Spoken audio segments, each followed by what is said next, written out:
A very good afternoon to all the participants who have joined in. A very good afternoon to our today's speaker, C. Vivek Agarwal ji.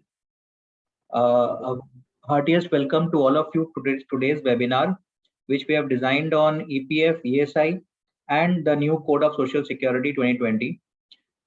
We have known that we have been doing a lot of seminars on income tax, direct tax, indirect tax, this area of labor laws where EPF and ESI, we have been from our auditing period also, we have seen that we only concentrate between what the employee or the employer has given his salary and what EPF and ESI has been deducted and whether it is paid on time or not.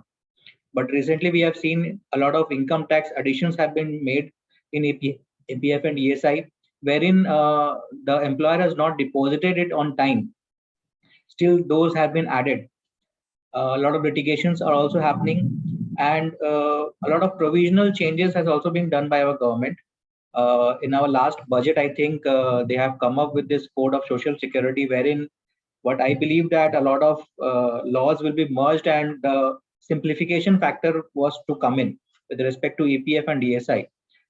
More will be shared by our today's speaker Vivek ji. What is there in the new code of conduct and how it is going to help the industry as well as the employers, as well as the employees to maintain the law, to follow the law, as well as to make it more user friendly with respect to doing business, and also to take care of the health and well-beings of the employees. With this small introduction, I would request my committee member Naveen Singhal to kindly introduce Vivek ji in front of this August House. Over to you, Naveen.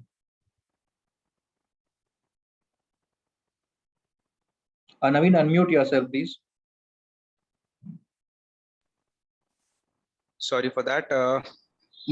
Born on 2nd December 1981 to Mr. Rajkumar and Mrs. Meena Agarwal, he qualified as a chartered accountant in the term May 2009.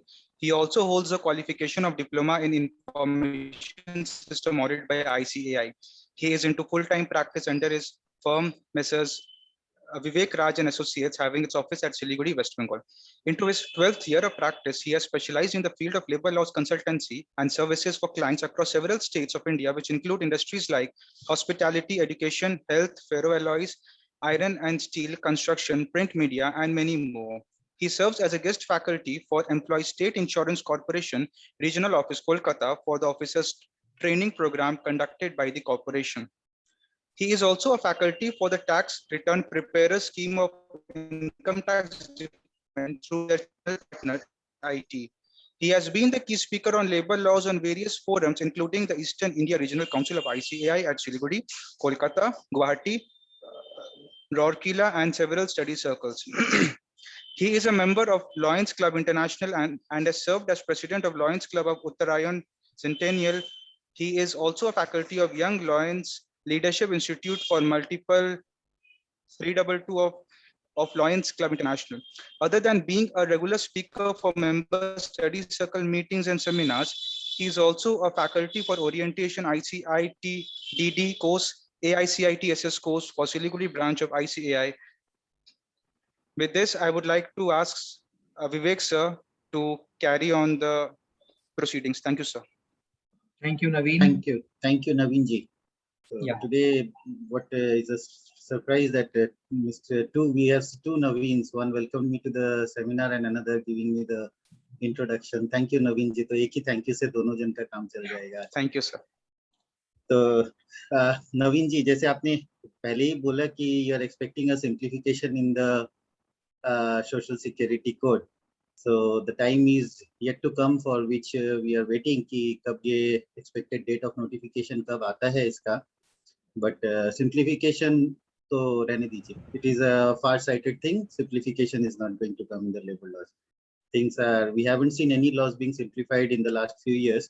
So the same will be continuing with labor laws. Although several laws are going to be merged into a few laws, but the compliances hai, those compliances remain as it is, and what we have studied in the initial part of the Social Security Code, the compliances are going to remain as it is.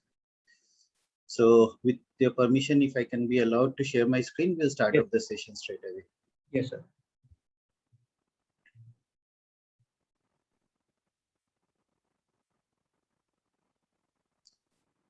Okay, so our session today will be covering the basics of the employment laws. Before getting into the details of the Provident Fund, ESI and other things, we'll have a very short Q&A session with the participants. If all the participants can have their cameras on at least, so I'll expect a mutual dialogue between me and you all. So that will always make the session interesting for both of us. So before starting, as I said, let's get back to the basics. And here's the first question which comes to your screen.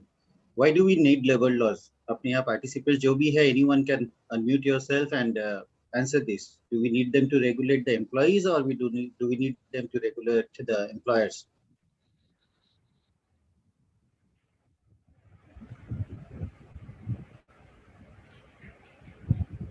Employer.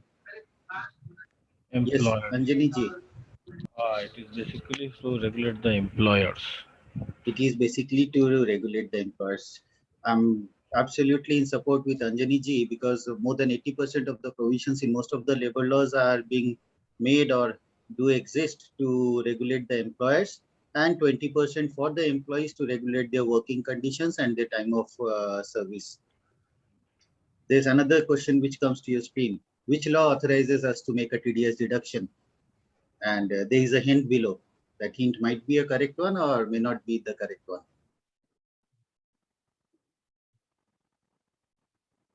Correct one. Yogesh ji, please tell me. Yes, sir. Correct one. Is it the correct one? Does the Income Tax Act authorize us to make the TDS deduction, or does it tell us when to deduct the TDS? Does it tell us anywhere that you are authorized to, as an employer or a deductor is being authorized to make a salary TDS deduction from salary under Section 192 A and B? I slightly differ from what Yogesh ji just said us, because it is not the Income Tax Act which authorizes an employer to deduct TDS from salary. Can you suggest which law can you think of any law which can authorize us to make a TDS deduction from salary? The basic authorization. Have we heard about the Payment of Wages Act 1932? Yes. Okay. So any deduction, आप salary से कोई भी deduction करना चाहते हो अगर, so the only law which you need to know about is the Payment of Wages Act. The Payment of Wages Act gives you nothing but only the conditions, the authorizations, the situations for which you as an employer is authorized to make any deduction from the salary. Think of anything. If an employee is absent for 15 days and you have to deduct the absenteeism salary for 15 days, you have to refer to the Payment of Wages Act. If an employee causes a mishap, or suppose he breaks down a laptop which you have given to him to use, and you need to deduct a fine or a penalty for inappropriate usage of the laptop, even then you need to refer to the Payment of Wages Act. So any sort of deductions will be through the Payment of Wages Act. Now, coming to the Provident Fund, see, the question remains the same and the answer remains same too. It is not the Employees Provident Fund Act which authorizes us to make the adequate deduction. It is again the Payment of Wages Act, and same for the Employee State Insurance Act too. This is a tricky one.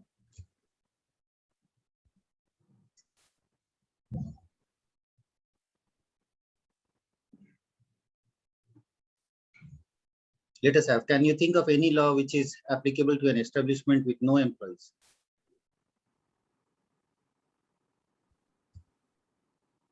When I reveal the answer, most of the participants would have heard about the law. No guesses? Have you heard about the Shops and Establishment Act? Yes. Every one of us have heard about the Shops and Establishment Act. So Shops and Establishment Act is applicable to you just as you start your business. You have your trade license with you, and you can apply and get the registration under the Shops and Establishment Act even with 0 employees. As and when you hire employees, you need to update your registration, which is presently completely online in West Bengal, and the employees will be added to your registration. This is a simpler one.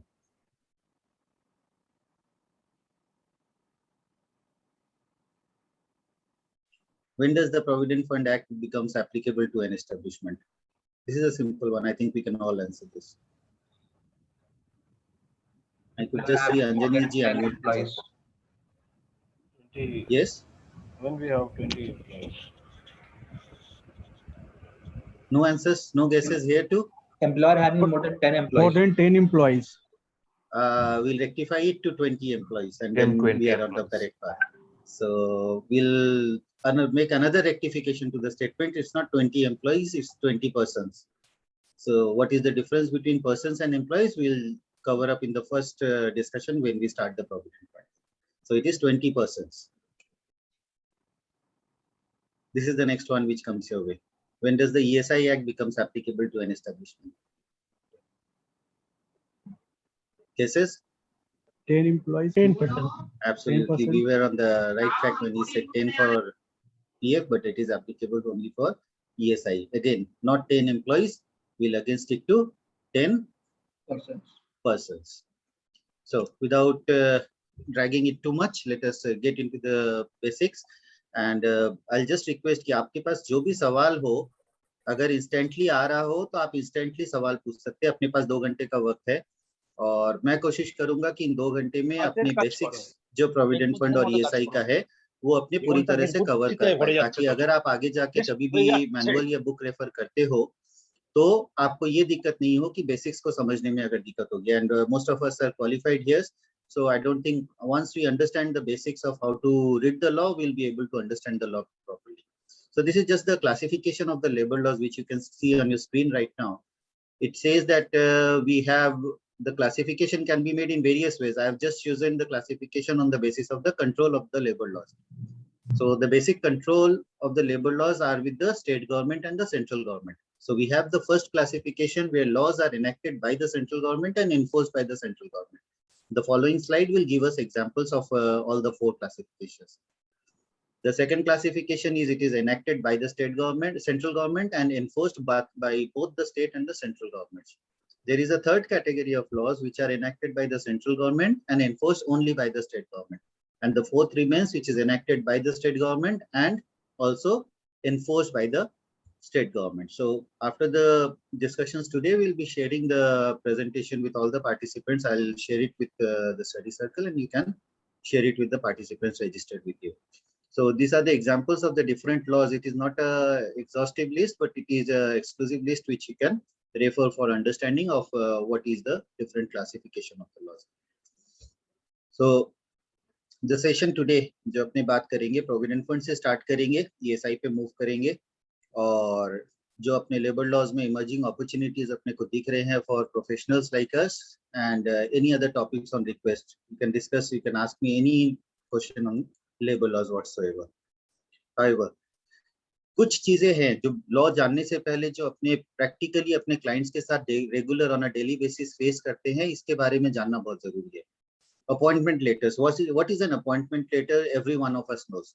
एक employee जब हमारे पास appointment के लिए आता है, उसके interview में अगर वो एडिक्वेटली क्वालिफाई होता है तो अपना फर्स्ट ड्यूटी बनता है कि अपने एम्प्लॉय को अपॉइंटमेंट लेटर देना. But there is always I can say कि resistance in the mind of the employers कि अपॉइंटमेंट लेटर देने से एम्प्लॉय का पलड़ा भारी हो जाता है या the law gets biased towards the employers and it gets favorable for the employees. But the thing is that the drafting of the employees appointment letter in connection with all the applicable labor laws is one of the most crucial thing.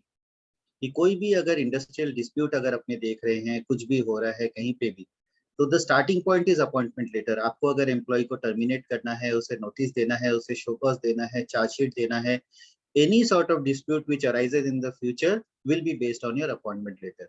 So the first and foremost thing which we as professionals guide our employers कि आपका appointment letter जो है वो adequately और appropriately draft होना चाहिए, ताकि उसमें कुछ भी ऐसा पॉइंट नहीं रह जाए या नहीं छूट जाए जो किसी भी वक्त आपके अगेंस्ट में जाए, या अगर आपको कोई एक्शन लेना हो तो there should be adequate clauses in the appointment letter that you can take the action against the employees.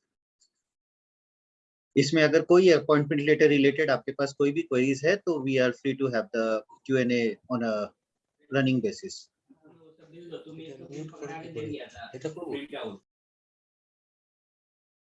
Okay, अगर क्वेश्चंस आते हैं तो we'll take them as and when they come.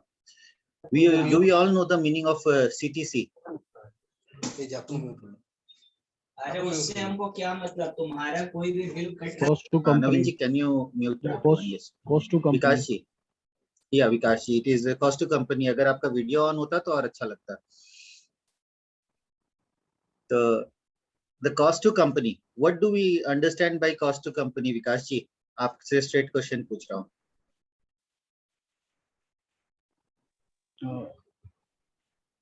It's a company has incurred to appoint an employee ये सब इतना bill कैसे आ गया? in respect of their employment. Basic. Okay. तो मतलब एक एम्प्लॉय को हायर करने के लिए अपना मंथली जो भी या एनुअली अगर आप बात करें तो एनुअली या मंथली दोनों लेवल पे अपने सीटीसी कैलकुलेट करते हैं. Yeah. तो जो भी कॉस्ट अपने ऊपर पड़ता है, अगर 10,000 रुपए सैलरी है और हम 1,200 रुपए उनका प्रोविडेंट फंड का एम्प्लॉयर्स कंट्रीब्यूशन दे रहे हैं, तो मेरा cost to company will be 11,200 rupees. Do you agree with me? Yes. Okay. Now, why have I kept this thing is here? Because I need to make you understand. Bonus अपने जानते हैं, customary bonus होता है employees को, हर state में होता है. एक फेस्टिव सीजन हर स्टेट के अलग अलग टाइम पे आते हैं, तो एक बोनस का पेमेंट होता है every year. We are not going to कब देना है, क्यों देना है, क्या देना है, we are not going into it. But whatever the bonus proportion is there, do we think that the bonus will be part of CTC when you calculate a CTC for a particular employee in for your client? Of course, it is a part of the CTC. Okay, why do we say so, Vikas ji?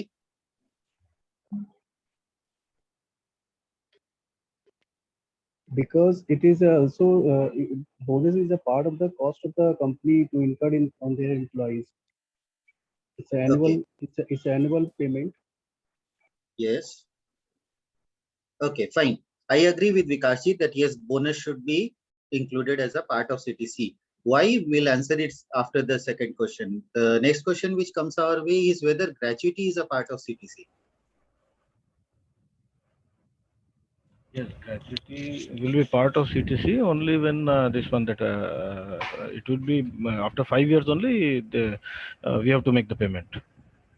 Yeah, the payment is after 5 after years. 5 Okay. years. But whether it that will be a amount has part of to be, CTC. yes, that amount will be part of CTC. Gratuity, yes. Okay. Anjani ji, if you said that gratuity will be a part of CTC, I will have to disagree with you, because when you hire an employee, say on 1st of August 2021, आपकी gratuity की liability generate होगी on 1st of August 2026. So 5 years, that gratuity can never be part of your CTC. Because after 5 years only, your liability to pay gratuity will come up. But if you are If not the employee, provision, yes, please, you are saying something. If the company is not making the provision for that gratuity liability for 5 years, so 6th year may from where they will have the profit? We are not discussing about the provisions or gratuity. We are just discussing whether it is a part of CTC or not. No, but one more thing is there that the Yes, gratuity is based on the basic amount, basic whatever is the minimum wages. Absolutely. Amount. So gratuity is on that. So and basic amount not on today. Basic amount after 5 years when the employee when he's ceases to be an resigning, employee of your establishment. Correct. When services. So you cannot estimate the payout of the gratuity today in any case. So how will you treat it as a part of CTC? There are certain restrictions. I understand whatever you have said. This is the notion of more than 80% of the clients which we come across in our daily practice. So that is why these are the 7-8 points which I have written up here, which will take around 15 to 20 minutes for discussions, and this will clear a lot of myths and errors which we commit on a daily basis. So what is the difference between bonus and gratuity? When we said bonus is a part of CTC and gratuity is not part of the CTC. See, bonus की जो liability आती है अपने ऊपर, ये तब आती है जब कोई employee अपने पास 90 days का सर्विस कंप्लीट कर लेता है. अगर 90 डेज की सर्विस उसकी कंप्लीट हो गई है, तो वो बोनस के लिए नेक्स्ट जो भी आपके कस्टमरी बोनस का पीरियड है, उस पीरियड में बोनस के लिए एलिजिबल हो जाता है. उसका प्रोपोर्शनेटली जितने महीने वो काम करता है, आप 8.33% ऑफ नेट सैलरी उसी पे निकालेंगे. लेकिन एलिजिबिलिटी आती है अगर 3 months हो जाता है, तो 3 months is a relatively very short period. So, and in the next 3 months, it is not expected that an employee will be given a hike or or an increment in the immediately next 3 months. So it is always good to consider bonus as a part of your CTC. But since the calculation of gratuity is actually based on a forecasting method, it will be based on your forecasted salary, which you cannot estimate on today's date. It will be the salary, last working salary for the employee when he ceases to be in employment after 5 years. So in any case, you can never calculate your CTC practically also. अगर हम logically भी नहीं जाते तो हम practically भी CTC पे gratuity का implication रख ही नहीं सकते. So this was basically what I needed to make you understand about the calculation of CTC. The third thing which we come again कि increment अपने एक employees को बोलते हैं कि भाई आपको साल में इतना पैसा हम इंक्रीमेंट में देंगे, या आपकी आज सैलरी 10% है, you will get an increment of 5% for the next 5 years or whatever be the reason. So the question is whether increment is a right to receive or it is on the employer's discretion कि आपको क्या देना है. जब right to receive की बात करते हैं तो हम employees की right to receive की बात कर रहे हैं, और employer's discretion मतलब employee के पास कोई right नहीं है, it is dependent on the employer's discretion. What do we understand? कौन सा option सही होना चाहिए? Employer's discretion. Yes, Naveen ji. Employer's power. Employer's discretion, sir. It is the employer's discretion to give the Increment. increment. Absolutely correct. There is no law which gives an employee to demand an increment at any point of time. However, again अगर अपने point number 1 जो issue of appointment letters वाला condition है, अगर वहाँ पे move करना पड़ेगा अपने को. आप जब appointment letter draft करते हैं तो जब आपने उनका place of posting, उनकी salary वगैरह define कर दी, उसके बाद अगर कोई point आपको डालना होगा तो आपको इंक्रीमेंट का ही क्लॉज डालना पड़ेगा कि it is not a right to receive, it is completely at the management decision. However your increment will be subject to, अगर आपके एस्टेब्लिशमेंट या कंपनी में कोई परफॉर्मेंस अप्रेजल का पॉलिसी है, उस पॉलिसी के हिसाब से आपको अप्रेजल या इंक्रीमेंट्स मिल सकते हैं. So these are certain things we need to understand. Yes, Sanjay. In case अगर मतलब if the company is having a long term settlement with the labor, long term settlement is there, तो उसमें clearly defined that if the employees 2 years को इतना मिलेगा, 5 years को इतना होगा, 10 years को इतना होगा, and up to retirement 58. मैं बताता हूँ. अगर आपके पास ऐसा कोई इंस्टेंस है प्रैक्टिकली तो बताइए, नहीं तो मैं अपना प्रैक्टिकल इंस्टेंस आपसे शेयर करता हूँ. क्यों, कब होता है ऐसा? ओके, आप शेयर कर दीजिए. चलिए, हम मिनिमम वेजेस के बारे में जानते हैं ना. There is a minimum wages act of 1948. It has a defined set of industries कि इस इंडस्ट्रीज पे इस कैटेगरी के एम्प्लॉइज को, और ये जोन जैसे हमारे वेस्ट बंगाल में दो जोन्स पे डिवाइड किया हुआ है, zone A and zone B. So zone A includes all the municipal corporations and municipalities including the SEZ, development authorities वगैरह का सारा एरिया जो है वो जोन ए में है. और जोन बी में generally we have the panchayat and local bodies. So अगर पंचायत और लोकल बॉडीज में कोई एस्टेब्लिशमेंट पड़ता है तो अलग रेट मिनिमम वेजेस का डिफाइंड है, और अगर जोन ए में पड़ता है तो उनके लिए रेट स्लाइटली हायर है to cover their cost of living. So what happens, not all the industries, for example if we say IMFL की जो बॉटलिंग यूनिट्स होती है, आप लोगों के पास भी क्लाइंट्स होंगे जो IMFL बॉटलिंग में है, तो उन बॉटलिंग यूनिट्स के ऊपर वेस्ट बंगाल में till 1 January 2000 the minimum wages act was not applicable. The minimum wages में उनका शेड्यूल में कवर्ड ही नहीं था वो एस्टेब्लिशमेंट.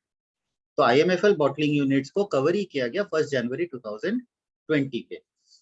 उससे पहले क्या होता था कि आपके लेबर कमिश्नर, जो आपके जुरिस्डिक्शनल लेबर कमिश्नर है, एवरी 3 years लेबर यूनियन और एम्प्लॉयर्स रिप्रेजेंटेटिव, वो कमिश्नर, लेबर कमिश्नर्स ऑफिस के ऊपर एक जॉइंट मीटिंग होती है, और फॉर द नेक्स्ट 3 years से समझ लो, for sake of discussion 200 rupees per day का एक वेज रेट फिक्स होता है फॉर दिस ईयर.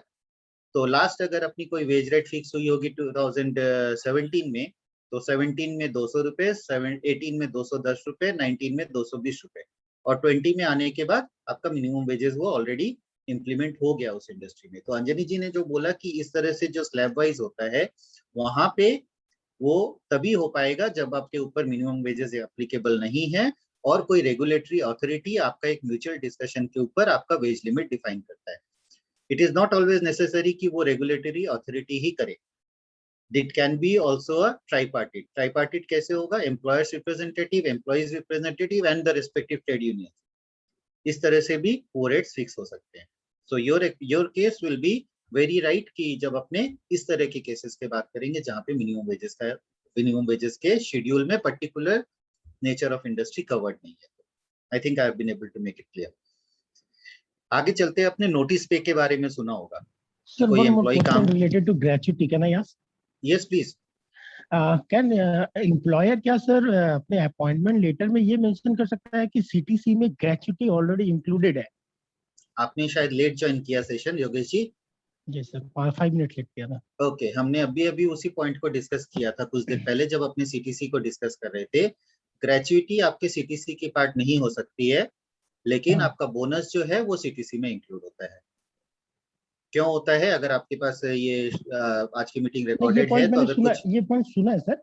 मेरा जी। पॉइंट ये है कि कंपनी 5 इयर्स एंडिंग के बाद किसी जब एम्प्लॉय उसे ग्रेचुटी के लिए आस्क कर रहा है, देन दे सेड दैट कि अपॉइंटमेंट लेटर में साफ मेंशन है कि आपको जो भी पे कर रहे हैं हम लोग थ्रू आउट द ईयर, उसमें ग्रेचुटी वगैरह इंक्लूड है, तो कोई लायबिलिटी नहीं बनती ग्रेचुटी की। बिल्कुल नहीं सर, अगर आप कोई भी कंपोनेंट को सीटीसी में इंक्लूड कर रहे हैं तो अपॉइंटमेंट लेटर के साथ statutorily you are required to issue a annexure A which will give you the complete breakup of your monthly and annual gross salary, take home salary and the cost to company. These three things are mandatory to be given अगर वो appointment letter को आपको legally enforceable document further किसी court में बनाना है तो your appointment letter, उसके साथ एनेक्सचर ए का एक स्पेसिफाइड फॉर्मेट होता है।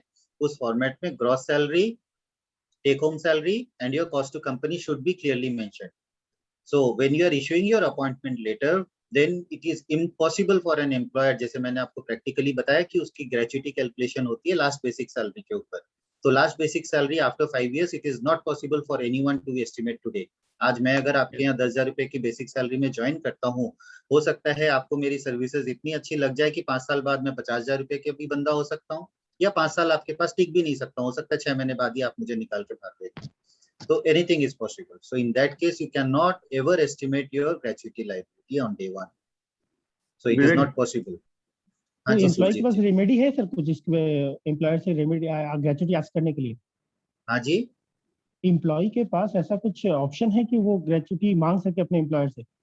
बिल्कुल, मैं तो आपको बता ही दिया कि एम्प्लॉयर ने अगर वो ग्रेचुइटी लिख रहा है डे वन में जब अपॉइंटमेंट लेटर दे रहा है कि gratuity is included in your CTC, employee has all the options to ask for the CTC breakup and the estimate on which the gratuity has been included in the CTC. There is no estimate, there is no reasonable estimate which can be given.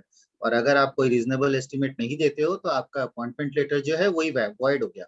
It is not a legally enforceable document any further. So anything mentioned in the appointment letter will be void. Thank you.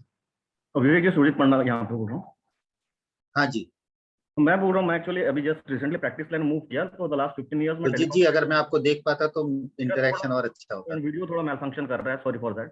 बताइए। ठीक, तो अभी मैं 15 साल से telecom sector में काम किया हूँ अक्रॉस ऑल सेगमेंट्स, बट जहाँ पे भी हम लोग अपॉइंटमेंट लेटर इशू हुआ है, everywhere the gratuity component was there in the CTC. Yes, तो जैसे ये डेबिट नहीं करा, आप जैसे बोल रहे हो कि सीटीसी का कंपोनेंट नहीं होना चाहिए, बट हमको जब अपॉइंटमेंट लेटर जो भी कंपनी में मिला, everywhere the gratuity component was included in the CTC.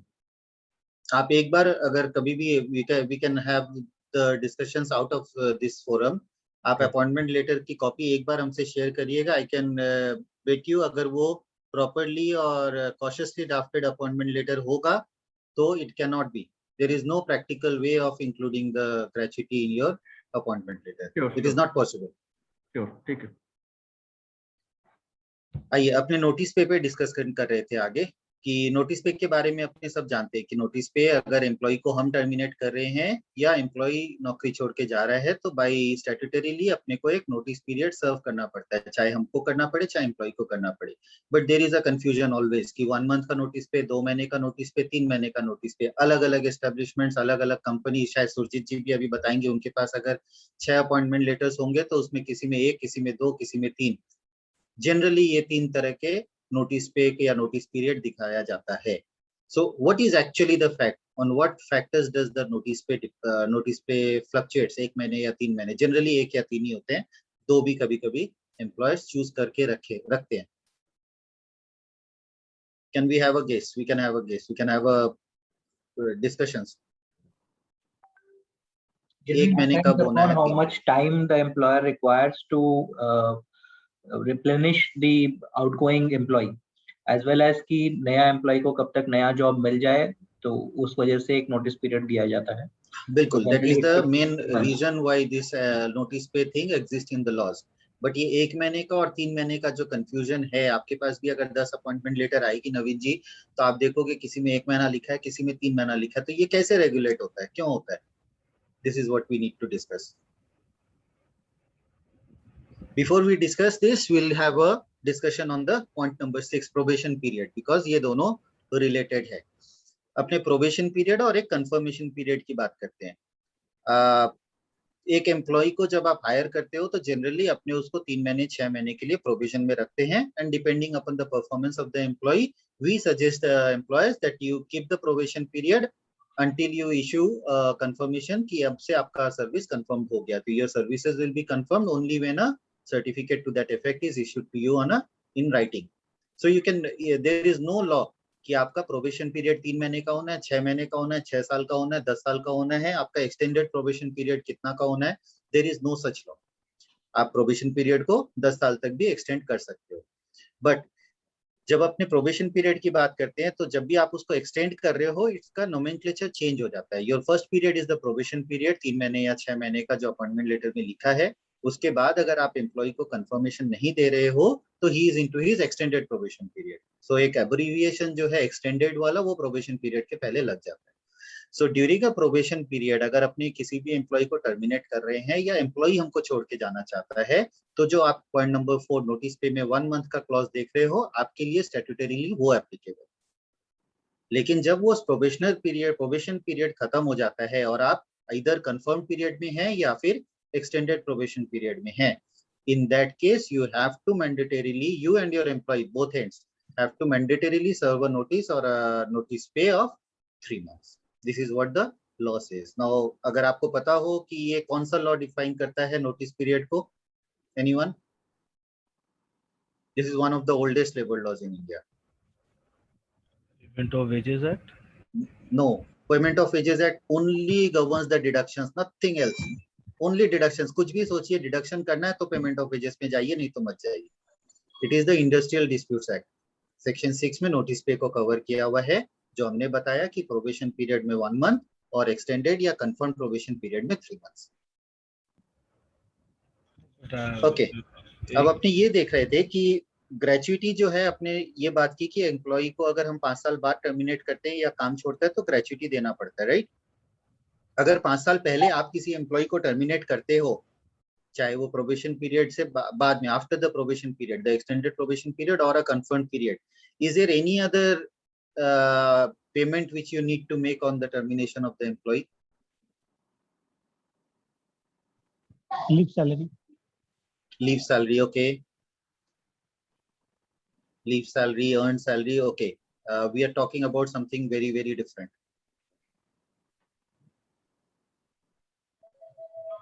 I'll refer to the income tax act. जब अपने income tax act में gratuity का exemption calculate करते हैं, तो वहाँ पे 2 calculation हम लोगों को मिला हुआ है, आपने follow किया है शायद. एक तो payment of gratuity where the payment of gratuity act is applicable, and in cases where the payment of gratuity act is not applicable. आप लोगों ने follow किया कभी वो? Yes. क्या difference है सर वो उस जगह पे कि आप gratuity तो दे रहे हो, लेकिन बोल रहे हो कि एक जगह पे ग्रेचुइटी एक्ट एप्लीकेबल है और एक जगह पे ग्रेचुइटी एक्ट एप्लीकेबल नहीं है. तो what is the difference between the two clause? The basic difference जो कैलकुलेशन में है वो डिनोमिनेटर 26 है एक में, और एक में डिनोमिनेटर 36. जब 30 है. जब ग्रेचुइटी एक्ट एप्लीकेबल होता है तो जो एग्जम्प्टेड अमाउंट है उसमें last salary into 15 into number of year of service by 26 है, और जहाँ पे ग्रेचुइटी एक्ट एप्लीकेबल नहीं होता वहाँ पे the denominator changes to 30. ये है. लेकिन हम लोगों ने जब इनकम टैक्स पढ़ा तो शायद मैंने भी नहीं ध्यान दिया हुआ होगा, अभी हमें पता है कि क्या होता है. ग्रेचुइटी एक्ट एप्लीकेबल में 26 और ग्रेचुइटी एक्ट नॉट एप्लीकेबल में denominator is 30. What is that thing? You are calculating an exemption for gratuity where the gratuity act is not applicable on. Don't you think that थोड़ा सा कुछ गड़बड़ है वहाँ पे? Large organizations generally register for Gratuity Act, wherein they have to create a fund for depositing the amount every year, irrespective of the fact whether the employee has cross 5 years or not cross 5 years. Absolutely, yes. In that scenario, जो employee का 5 years नहीं हुआ है, उसके behalf में भी कुछ ना कुछ amount जमा हो रहा है. So those concerns are being said to be covered under Gratuity Act, and those who have not having any funds, that will be considered to be a concern not under Gratuity Act.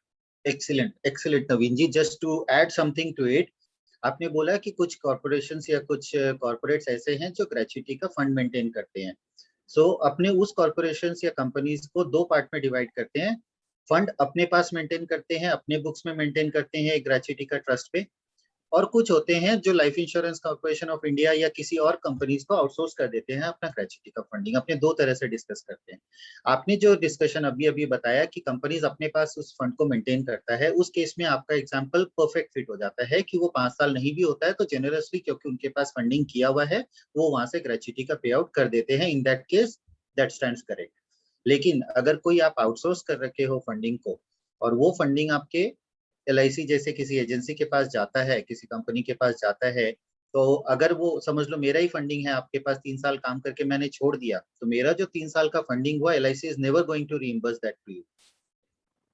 What happens that वो जो 3 साल का जो proportionate amount मेरे लिए जमा हुआ है, नेक्स्ट 4th ईयर का जब आप एक्चुअली करवाएंगे प्रोविजनल उसको, तो उसमें वो अमाउंट एडजस्ट हो जाता है आपका फ्यूचर प्रीमियम्स में. So in your case it stands true, but जब आप आउटसोर्स करते हो तो वो ट्रू स्टैंड नहीं करता है. Basically what we are going to discuss is here is जो नवीन जी ने फर्स्ट इंस्टेंस बताया वो पार्ट को, और सेकंड पार्ट जो हमने बताना चाहता हूं मैं, आप लोगों ने रिटेंचमेंट कंपनसेशन की बात सुनी होगी. We are not talking about voluntarily retirement scheme, it is a completely different thing. We are talking about retrenchment compensation. आप रिट्रेंच कर रहे हो एक वन एम्प्लॉय और अ सेट ऑफ एम्प्लॉइज को before 5 years of their service, कि आज employ को 5 साल नहीं हुए हैं और रिट्रेंच कर रहे हो. इन दैट केस आपको नोटिस पे के अलावा रिट्रेंचमेंट कंपनसेशन देना पड़ता है. That retrenchment compensation is also in the nature of gratuity, and the exemption for that retrenchment compensation is also available, जो हम लोगों ने डिनोमिनेटर 36 वाली बात करी इनकम टैक्स एक्ट के लिए. सो टर्मिनेशन के लिए जो एम्प्लॉयर्स पर्सपेक्टिव है ये हम लोग वहां पे क्लियर कर रहे हैं. The last thing which remains on the screen is point number 5. Does an employee becomes permanent on enrolled with labor laws with provident fund and ESI? ये मिथ आपको बहुत जगह आपके क्लाइंट्स एम्प्लॉयर्स के पास सुनने को मिलेंगे. पीएफ में अगर एनरोल कर देंगे, ESI रजिस्ट्रेशन करा लेंगे तो एम्प्लॉय परमानेंट हो जाएगा. Please please please try to help us to remove this myth कि ऐसा कुछ भी नहीं है कि एम्प्लॉय का पीएफ ESI अगर अपने स्टार्ट कर देते हैं तो वो परमानेंट हो जाता है. वो परमानेंट तभी होता है जब आप उसको कंफर्मेशन इन राइटिंग देते हो. नेवरदलेस परमानेंट जो वर्ड है ये एक मेंटल ब्लॉकेज है. There is nothing called a permanent thing in service. अगर किसी भी एम्प्लॉय को आपको टर्मिनेट करना है तो उसका टर्मिनल बेनिफिट जो भी नोटिस पे है, अगर ग्रेच्युटी बनता है तो ग्रेच्युटी, लीव सैलरी अगर है तो लीव सैलरी, अगर आपकी ग्रेच्युटी नहीं बन रही है तो रिट्रेंचमेंट कंपनसेशन. ये 4 पेमेंट्स अगर आप लीगली एज पर लॉ उनको पेमेंट कर देते हो तो there is nothing in the world that can stop you from terminating an employee even if he is permanent in nature or confirmed in service. इस point पे अभी तक 7 points में अपने अगर कोई क्वेरीज हो तो ठीक है, नहीं तो we will jump into the major part now. Sir एक पॉइंट आपने कहा कि मतलब अगर इन राइटिंग देंगे तभी वो परमानेंट होगा, वो कंफर्म्ड होता है. बिल्कुल वो कंफर्म होता है. बट अभी प्रैक्टिकल सिनेरियो में देखने मिलता है कि अपॉइंटमेंट लेटर इशू ही नहीं हो रहा है पर थ्रू आउट 5 years. उस सिनेरियो में एम्प्लॉय फिर परमानेंट नहीं है या उसका एम्प्लॉय नहीं है, ऐसा मानना पड़ेगा? नहीं, ऐसा नहीं मान सकते. अगर कोई भी गवर्नमेंट एजेंसी या डिपार्टमेंट को ये एस्टेब्लिश करना होगा कि आपने या मैंने आपके यहाँ कुछ साल काम किया कि नहीं, तो it is just a matter of minutes. अगर वो इंक्वायरी स्टार्ट करते हैं उसके ऊपर तो आपकी जो ऑफिस है उसके बगल वाले ऑफिस में ही पता कर लेंगे, आसपास में सीसीटीवी रिकॉर्डिंग भी देख लेंगे लास्ट 15 दिन का, तो दिख जाएगा मैं डेली सुबह शाम आपके पास आया हूँ. सो it is just a matter of minutes की वो आइडेंटिफाई करना. The thing which we need to understand at this point of the is that Yogesh ji, appointment letter is the duty of an employer to issue, and appointment letter is the right of an employee to receive. नहीं, So पर these are अगर two different things. एक चीज पूछा था विवेक जी, यदि अगर मतलब जो एम्प्लॉई है एम्प्लॉयर है वो प्रोबेशन ही बढ़ाते जा रहा है, जैसे शुरू में लिख दिया कि 6 महीना या साल भर रहेगा प्रोबेशन और फिर साल भर बाद बोले कि तुम्हारा सर्विस अच्छा नहीं लगा, तुमको एक्सटेंडेड प्रोबेशन में डाल दिए, फिर ऐसे बढ़ाते जा रहा है, तो फिर ग्रेचुटी का तो लाइबिलिटी आएगा ही नहीं, 5-6 साल ही ऐसे गुजार देगा, या 10 साल ही, मतलब हर साल वैसे ही ग्रेच्युटी कर देगा। लाइबिलिटी से प्रोबेशन का कोई लेना देना नहीं सर। नहीं तो कंफर्म एम्प्लॉय नहीं है ना अभी, प्रोबेशन। ग्रेच्युटी नहीं बोलता आपको कंफर्म्ड एम्प्लॉय होना है, ग्रेच्युटी बोलता है आपको कंटिन्यूअस एम्प्लॉयमेंट में 5 इयर्स रहना है। कंटिन्यूअस एम्प्लॉयमेंट का डेफिनेशन है 250 days in each calendar year आपको सर्व करना है, that is all. It does not say कि the employee needs to be on probation और कंफर्मेशन, ऐसा कहीं भी ग्रेच्युटी एक्ट में नहीं लिखा। इवन मतलब तो देयर इज नो मतलब there is no difference between confirmed and probation. As if in regards to gratuity there is no difference at all. Other acts में जैसे बोनस का और The PF only का, difference between a confirmed and a probationer is that notice pay वाला जो हमने आपको 1 महीने और 3 महीने का बताया, उसके अलावा there is no difference. अच्छा thank you. 250 days means public holidays and include जो सब लेके। जी बिल्कुल, सब लेकर continuous service of 250 days again weekly holidays लेकर। ओके, आगे बढ़ते हैं, बहुत कुछ है सीखने के लिए अपने पास डिस्कशंस के लिए। we'll go to the discussions on the Provident Fund Act now. जो मैंने आपको डिस्कशंस के वक्त बताया था कि एक्ट का एप्लीकेबिलिटी तभी होता है जब अपने पास 20 और मोर पर्सन्स होते हैं। So now what is the difference of persons, we need to understand कि पर्सन्स किसको बोलते हैं अपने, या एम्प्लॉई क्यों नहीं बोलते हैं अपने। So the first thing which you can see कि अपने जो एक्सट्रीम राइट पे है, apprentices are not counted as employees. But इसको अपने एग्जाम्पल से डिस्कस करते हैं तो मेरे लिए इजी भी होगा समझाने के लिए और आपके लिए समझना इजी होगा। समझ लीजिए मैं नवीन खेमका जी अपनी ऑफिस चला रहे हैं या एक शॉप चला रहे हैं, उनके ओन पेरोल पे 10 एम्प्लॉइज है, 10 आदमी हैं, 10 persons are there on his own payroll. और अंजनी जी ने एक मैन पावर सर्विस खोल रखी है, उन्होंने उनके पास 8 पर्सन्स और दे दिए फॉर हाउसकीपिंग सर्विसेज। तो उनके प्रीमाइसेस में, नवीन जी के प्रीमाइसेस में टोटल स्ट्रेंथ हो गए 18, जिसमें 8 employees are on Anjani ji's payroll and 10 employees are on Naveen ji's payroll. Apart from these 18 employees, Naveen ji के पास कुछ articleship students है, article students, 5 article students है for the sake of discussion. So how many total persons? We have 23 total persons working under Naveen ji. Now, when these 23 persons will be counted for the purpose of applicability of the Provident Fund Act on Naveen ji's office, कि अगर ये 23 लोग आपके पास हो गए तो act आपके ऊपर एप्लीकेबल हो गया। Now the difference between the applicability of act and the payment of contributions अब अपने डिस्कस कर लेते हैं कि अब आपको पेमेंट करना है। आपने एक्ट आपके ऊपर एप्लीकेबल हो गया 1 अगस्त को, आपने रजिस्ट्रेशन अप्लाई किया, आपके पास रजिस्ट्रेशन आ गया। नेक्स्ट मंथ में जब आप सैलरी पेमेंट कर रहे हो अगस्त का, तो आपको अब कंप्लायंस करना है, आपको कंट्रीब्यूशंस रेमिट करना है। तो आप कितना कंट्रीब्यूशन रेमिट करेंगे? एक्ट बोलता है apprentices are not deemed to be employees, तो आप उन 5 लोगों को तो एक्सक्लूड कर दिए, अब आपके पास बच गए 18 एम्प्लॉइज। अब अंजनी जी बोलते हैं कि भैया ये तो हमारे जो 10 मेरे पास 8 ही एम्प्लॉय है और इनका मैं कंप्लायंस अपने अंडर में कर रहा हूँ। नवीन जी के पास 8 एम्प्लॉय करके उन्होंने मेरे यहाँ भी 8 जन दे रखे हैं, योगेश जी के पास भी 8 एम्प्लॉय दे रखे हैं, तो वो अपना कंप्लायंस अलग कर रहे हैं। इन दैट केस नवीन जी को सिर्फ जो उनके पेरोल में 10 एम्प्लॉइज है उनका कंप्लायंस करना है, बाकी जो 13 एम्प्लॉइज है उनका कंप्लायंस नहीं करना। हाउएवर इफ अंजनी जी के केस में अगर उनका रजिस्ट्रेशन नहीं रहता है, पीएफ या ईएसआई के बारे में अपने बात कर रहे हैं, तो 18 एम्प्लॉइज जो हो गए उनका कंट्रीब्यूशन पेमेंट करने की लायबिलिटी हो जाती है नवीन जी के ऊपर। तो मेरा ये नाम नहीं आएगा। हाँ, अगर आप रजिस्ट्रेशन ले लेते हो तो आपका आएगा, अगर आप रजिस्ट्रेशन नहीं लेते हो तो उनके रजिस्ट्रेशन में ये कंप्लायंस उनको करना पड़ेगा, बिंग द प्रिंसिपल एम्प्लॉय। तो उनका ही नाम आएगा, मेरा नाम, मेरा फर्म का नाम नहीं आएगा। आपका फर्म नहीं आएगा।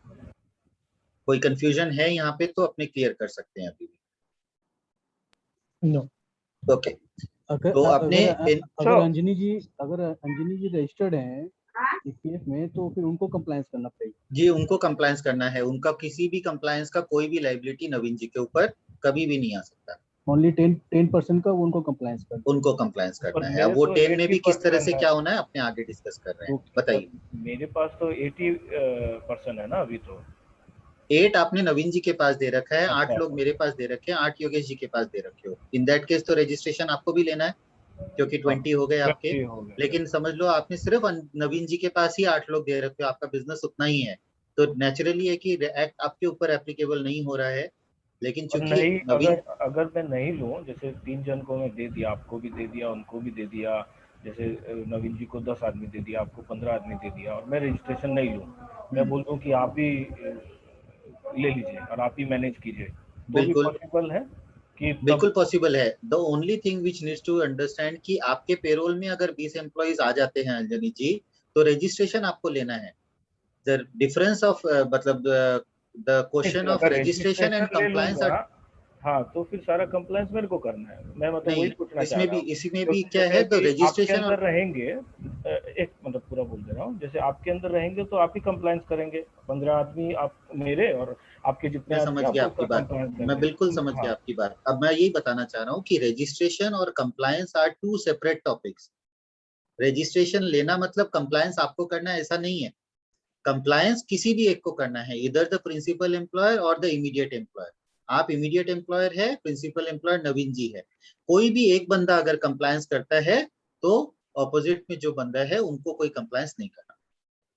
सो those are two separate topics. Registration liability is a different thing. अगर आपने 3 जगह दे रखे हैं और तीनों एम्प्लॉयर्स जो है प्रिंसिपल एम्प्लॉयर्स वो रजिस्टर्ड है और वो सारे एम्प्लॉयज का कंप्लायंस कर रहे हैं, तो आपको आपका नील रिटर्न फाइल करना है। नील रिटर्न के लिए क्या पेमेंट करना पड़ता है वो अपने आगे डिस्कस कर रहे हैं।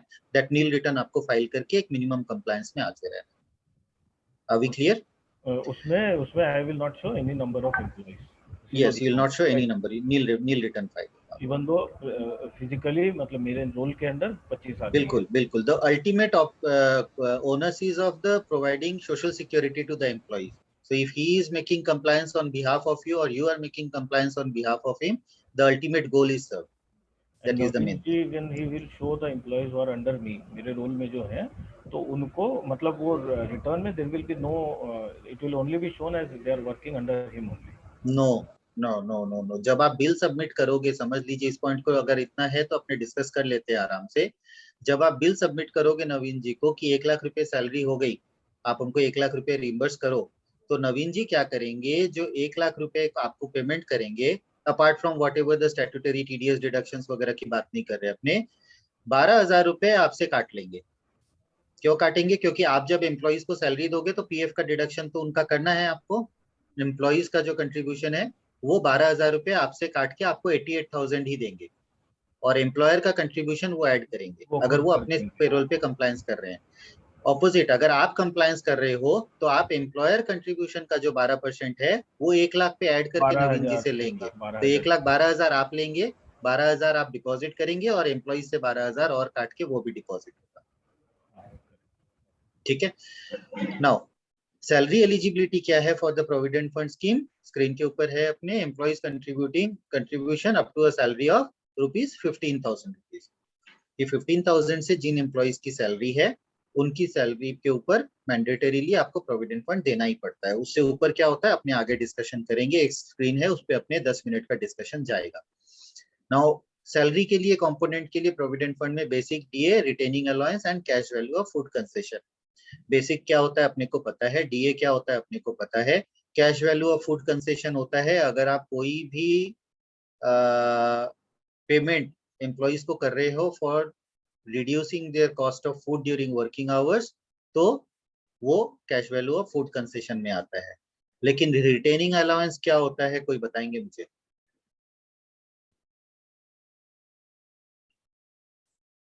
शायद आप लोगों को नहीं पता होगा। Retaining allowance is a very very regular thing जो होता है अगर कभी भी किसी एस्टेब्लिशमेंट में डिसिप्लिनरी प्रोसीडिंग स्टार्ट होते हैं ना, तो अगर आप एम्प्लॉय को सस्पेंड करते हो 2 महीने 3 महीने के लिए, जिस पीरियड में डोमेस्टिक इंक्वायरी चलती है, उस 3 महीने के लिए आपको 50% ऑफ द सैलरी एम्प्लॉय को देना पड़ता है।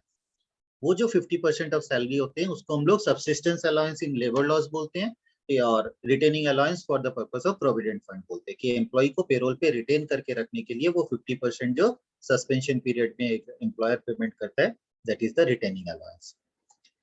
Will move forward. कंट्रीब्यूशन का रेट 12% एम्प्लॉय का डिडक्शन होता है, 12% एम्प्लॉयर का सर्विस होना है, और 0.5% और 0.5% एक एडमिनिस्ट्रेटिव चार्जेस और एक EDLI, एक इंश्योरेंस फंड मेंटेन होता है प्रोविडेंट फंड में, वो एम्प्लॉयर का कंट्रीब्यूशन एडिशनल होता है. So this is all the जो 13% आप देख रहे हो, that is part of the CTC again. Anjani ji, जो मैं आपको बता रहा था कि जो नील रिटर्न वाली बात है, अगर फंक्शनल एस्टेब्लिशमेंट है तो आपको नील रिटर्न के लिए 500 रुपीज पर मंथ पेमेंट करते रहना पड़ेगा. नॉन फंक्शनल है, आप मैन पावर सप्लाई करते हो लेकिन 3 महीने तक के लिए आपने कहीं भी कोई मैन पावर सप्लाई नहीं करी है, किसी भी सैलरी पेमेंट नहीं करी है किसी भी एम्प्लॉय को, तो आप नॉन फंक्शनल हो तो आपको सिर्फ 75 रुपीज पर मंथ का पेमेंट करना है. That is on the basis of a nil return. ये हम लोगों ने डिस्कशन कर लिया. Yes Ritesh ji. Sir in case अगर कोई अगर जैसे हम लोग EPF अगर किसी एम्प्लॉय का काट रहा है सर, बट ये होता क्या है ना सर, कभी कभी कि अगर कोई डिस्प्यूट हो जाता है एम्प्लॉय और एम्प्लॉयर के बीच में, तो इन केस में सर कि उसको तो हम लोग 50% सैलरी तो पेड करते ही है सर एम्प्लॉय को, तो क्या उस केस में हम लोग EPF काटेगा सर एम्प्लॉय का? बिल्कुल कटेगा सर, बिल्कुल कटेगा, क्योंकि सैलरी में जो रिटेनिंग अलाउंस है ये वही 50% है sir. Okay sir, thank you sir. ठीक है. ये चीज जो स्क्रीन आप देख रहे हो, ये एक कंसेप्ट आता है. ये कंसेप्ट को 10 मिनट लगेगी, अगर अपने आराम से समझेंगे तो एक्ट अपने लिए पूरा का पूरा क्लियर रहेगा. अगर इस कंसेप्ट में थोड़ा सा भी कोई कंफ्यूजन रहेगा तो आपको एक्ट पढ़ने में दिक्कत होगी. मैंने आपको बोला कि अप टू 15,000 ऑफ सैलरी के लिए प्रोविडेंट फंड एक्ट कंपलसरी है. तो वी टेक एन एग्जांपल कि मेरी सैलरी जब मैं आपके यहाँ ज्वाइन कर रहा हूँ तो 20,000 रुपए है.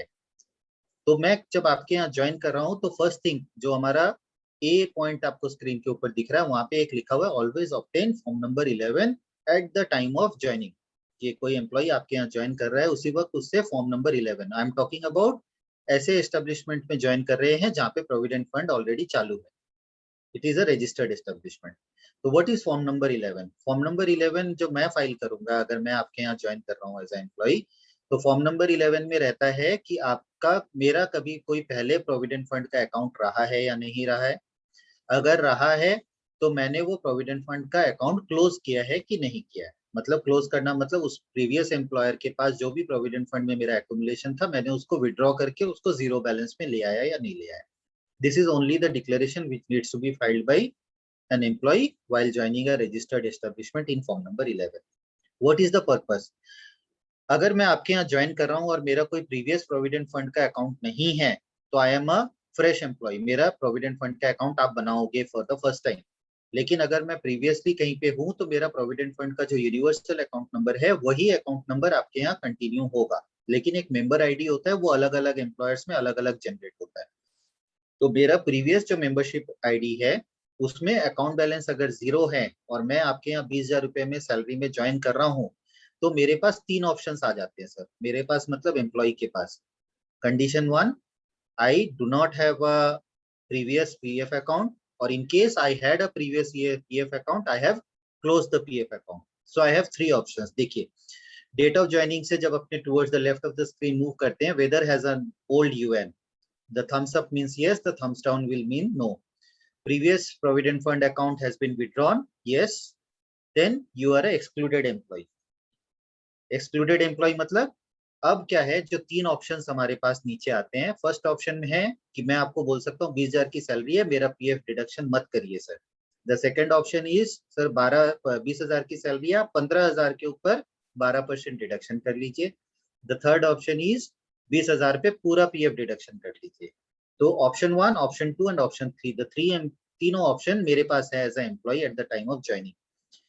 जो भी ऑप्शन मैं एक्सरसाइज करता हूँ एम्प्लॉयर को मैचिंग अमाउंट कंट्रीब्यूट करना पड़ेगा एवरी मंथ. अगर मैं नील करता हूँ तो नील, अगर मैं 1800 करता हूँ तो 1800, अगर मैं 2400 करता हूँ तो एम्प्लॉयर को भी मैचिंग कंट्रीब्यूशन मेरे अकाउंट में जमा देना पड़ता है एवरी मंथ. तो अगर मैं एक्सक्लूडेड एम्प्लॉय हूँ तो 3 ऑप्शंस है. अगर नहीं हूँ तो मेरे पास फर्स्ट ऑप्शन नहीं है. देखिए जब भी आपको थम्स डाउन दिख रहा है तो आप फॉलो करिए कि अपने डायरेक्टली ऑप्शन 2 पे लैंड कर रहे हैं, ऑप्शन 1 पे लैंड नहीं कर रहे हैं अपने. तो नो PF वाला ऑप्शन नहीं रहता है. अगर मेरा PF पहले का कोई अकाउंट है और उसको क्लोज नहीं किया है हमने तो मेरे पास नो PF का ऑप्शन नहीं है. I can not be an excluded employee. So मेरे पास ऑप्शन रहता है कि मेरे को 15,000 पे 1800 देना है और 20,000 पे 2400 देना है. ये दोनों ऑप्शंस हमारे पास रहते हैं. ऑप्शन 1, 2 और 3 प्रोग्रेसिव है, अपने रिवर्सल नहीं जा सकते। आज मैंने आपके पास ज्वाइन की 20,000 की सैलरी में विद नो पीएफ, 6 महीने बाद मैं चाहता हूं कि आप 1800 रुपए काट लीजिए, लेकिन उसके बाद वापस से नो पीएफ में अपने बैकफुट पे नहीं जा सकते, आपने आगे ही जा सकते हैं। फिर 6 महीने बाद अगर मैंने बोल दिया सर अब से मेरा 2400 काट लीजिए महीने का, तो मैं 1800 पे या 0 पीएफ पे माइग्रेट नहीं कर सकता हूँ। ये कंसेप्ट अगर आपका एक्सक्लूडेड एम्प्लॉय का क्लियर हो जाता है तो अपने बहुत सारे चैप्टर्स जो प्रोविडेंट फंड जब आप एक्ट पढ़ोगे तो आपकी क्लियर रहेगी। अगर इस पे कोई भी क्वेश्चंस आपके दिमाग में है तो आप पूछ सकते हो। सर यहाँ पे जो ऑप्शन 2 एंड 3 है, employer always want to exercise option 2, option 3 employee बोलता है उसके बाद भी एम्प्लॉयर एक्सरसाइज नहीं करना चाहता बिकॉज तो उसका कॉस्ट ऑफ द कंपनी बढ़ कॉस्ट जाता ऑफ कंपनी बढ़ता है, बिल्कुल है। बिल्कुल इसमें सही बात है। एम्प्लॉय कैसे ये अपने बातों को रख के वो सर ऑप्शन 3 को अवेल करवाए? By virtue of law the option choose करने का राइट एम्प्लॉय के पास है, एम्प्लॉयर के पास नहीं है। जब आप बोल रहे हो कि कॉस्ट टू कंपनी बढ़ती है तो एक चीज और आपको देखना पड़ेगा कि आपके टेक होम सैलरी भी रिड्यूस होती है। तो अपने जब एज प्रोफेशनल्स काम करते हैं तो अपने को जनरली दोनों तरफ को देखना होता है। अगर हमको कभी एम्प्लॉय को कन्विंस करना होगा तो हम ये बोलेंगे कि आपका टेक होम सैलरी रिड्यूस होगा। अगर हमको एम्प्लॉयर्स पर्सपेक्टिव में बात करना पड़ेगा तो हम 1800 के ऊपर रेस्ट्रिक्शन रखने की कोशिश करते हैं। But after all as per the law the options are with the employee, employer के पास ऑप्शन नहीं है। अगर ये डिस्प्यूट अराइज होता है तो रिजॉल्व कौन करता है? Resolve jurisdictional provident fund commissioner. Okay, आगे बढ़े। अपने प्रोविडेंट फंड में जो भी डिस्कशंस करेंगे ना, अगर वो डिस्कशंस अपने एक्सक्लूसिवली कर लेते हैं तो आगे ईएसआई का जो डिडक्शंस है उसमें सिर्फ डिस्कशंस अपने वही करेंगे जो मैचिंग नहीं होगा। Most of the provisions are similar in provident fund and ESI. आज भी जो अपने कवर अप करेंगे ईएसआई में सिर्फ उन्हीं प्रोविजंस को टच अप करेंगे जो डिफर करते हैं। तो इसलिए प्रोविडेंट फंड में we will give much of a time so that we have very less time to spend with ESI, क्योंकि उसके बाद कुछ डिस्कशंस अपना सोशल सिक्योरिटी कोड पे भी रहेगा। यहाँ तक के लिए अभी तक सब कुछ क्लियर है अपने दिमाग में। अगर कोई क्वेश्चंस आपके पास आता है we can take it later also. So now with the unified portal, the new universal account number regime जो प्रोविडेंट फंड में आ गया है, उसके कारण अभी जो आप पहले बता रहे थे नवीन भैया, पीएफ रिटर्न्स का filing process has been simplified, but the number of provident fund returns and the compliances which you need to make, the count of the compliances have increased. How? The new ECR regime have given you the compliance of the contractors also. जैसे अपने जो बात कर रहे थे अंजनी जी और नवीन जी के साथ कि आपके एम्प्लॉय वहां पे काम कर रहे हैं। Now contractor mapping is mandatory for principal employers.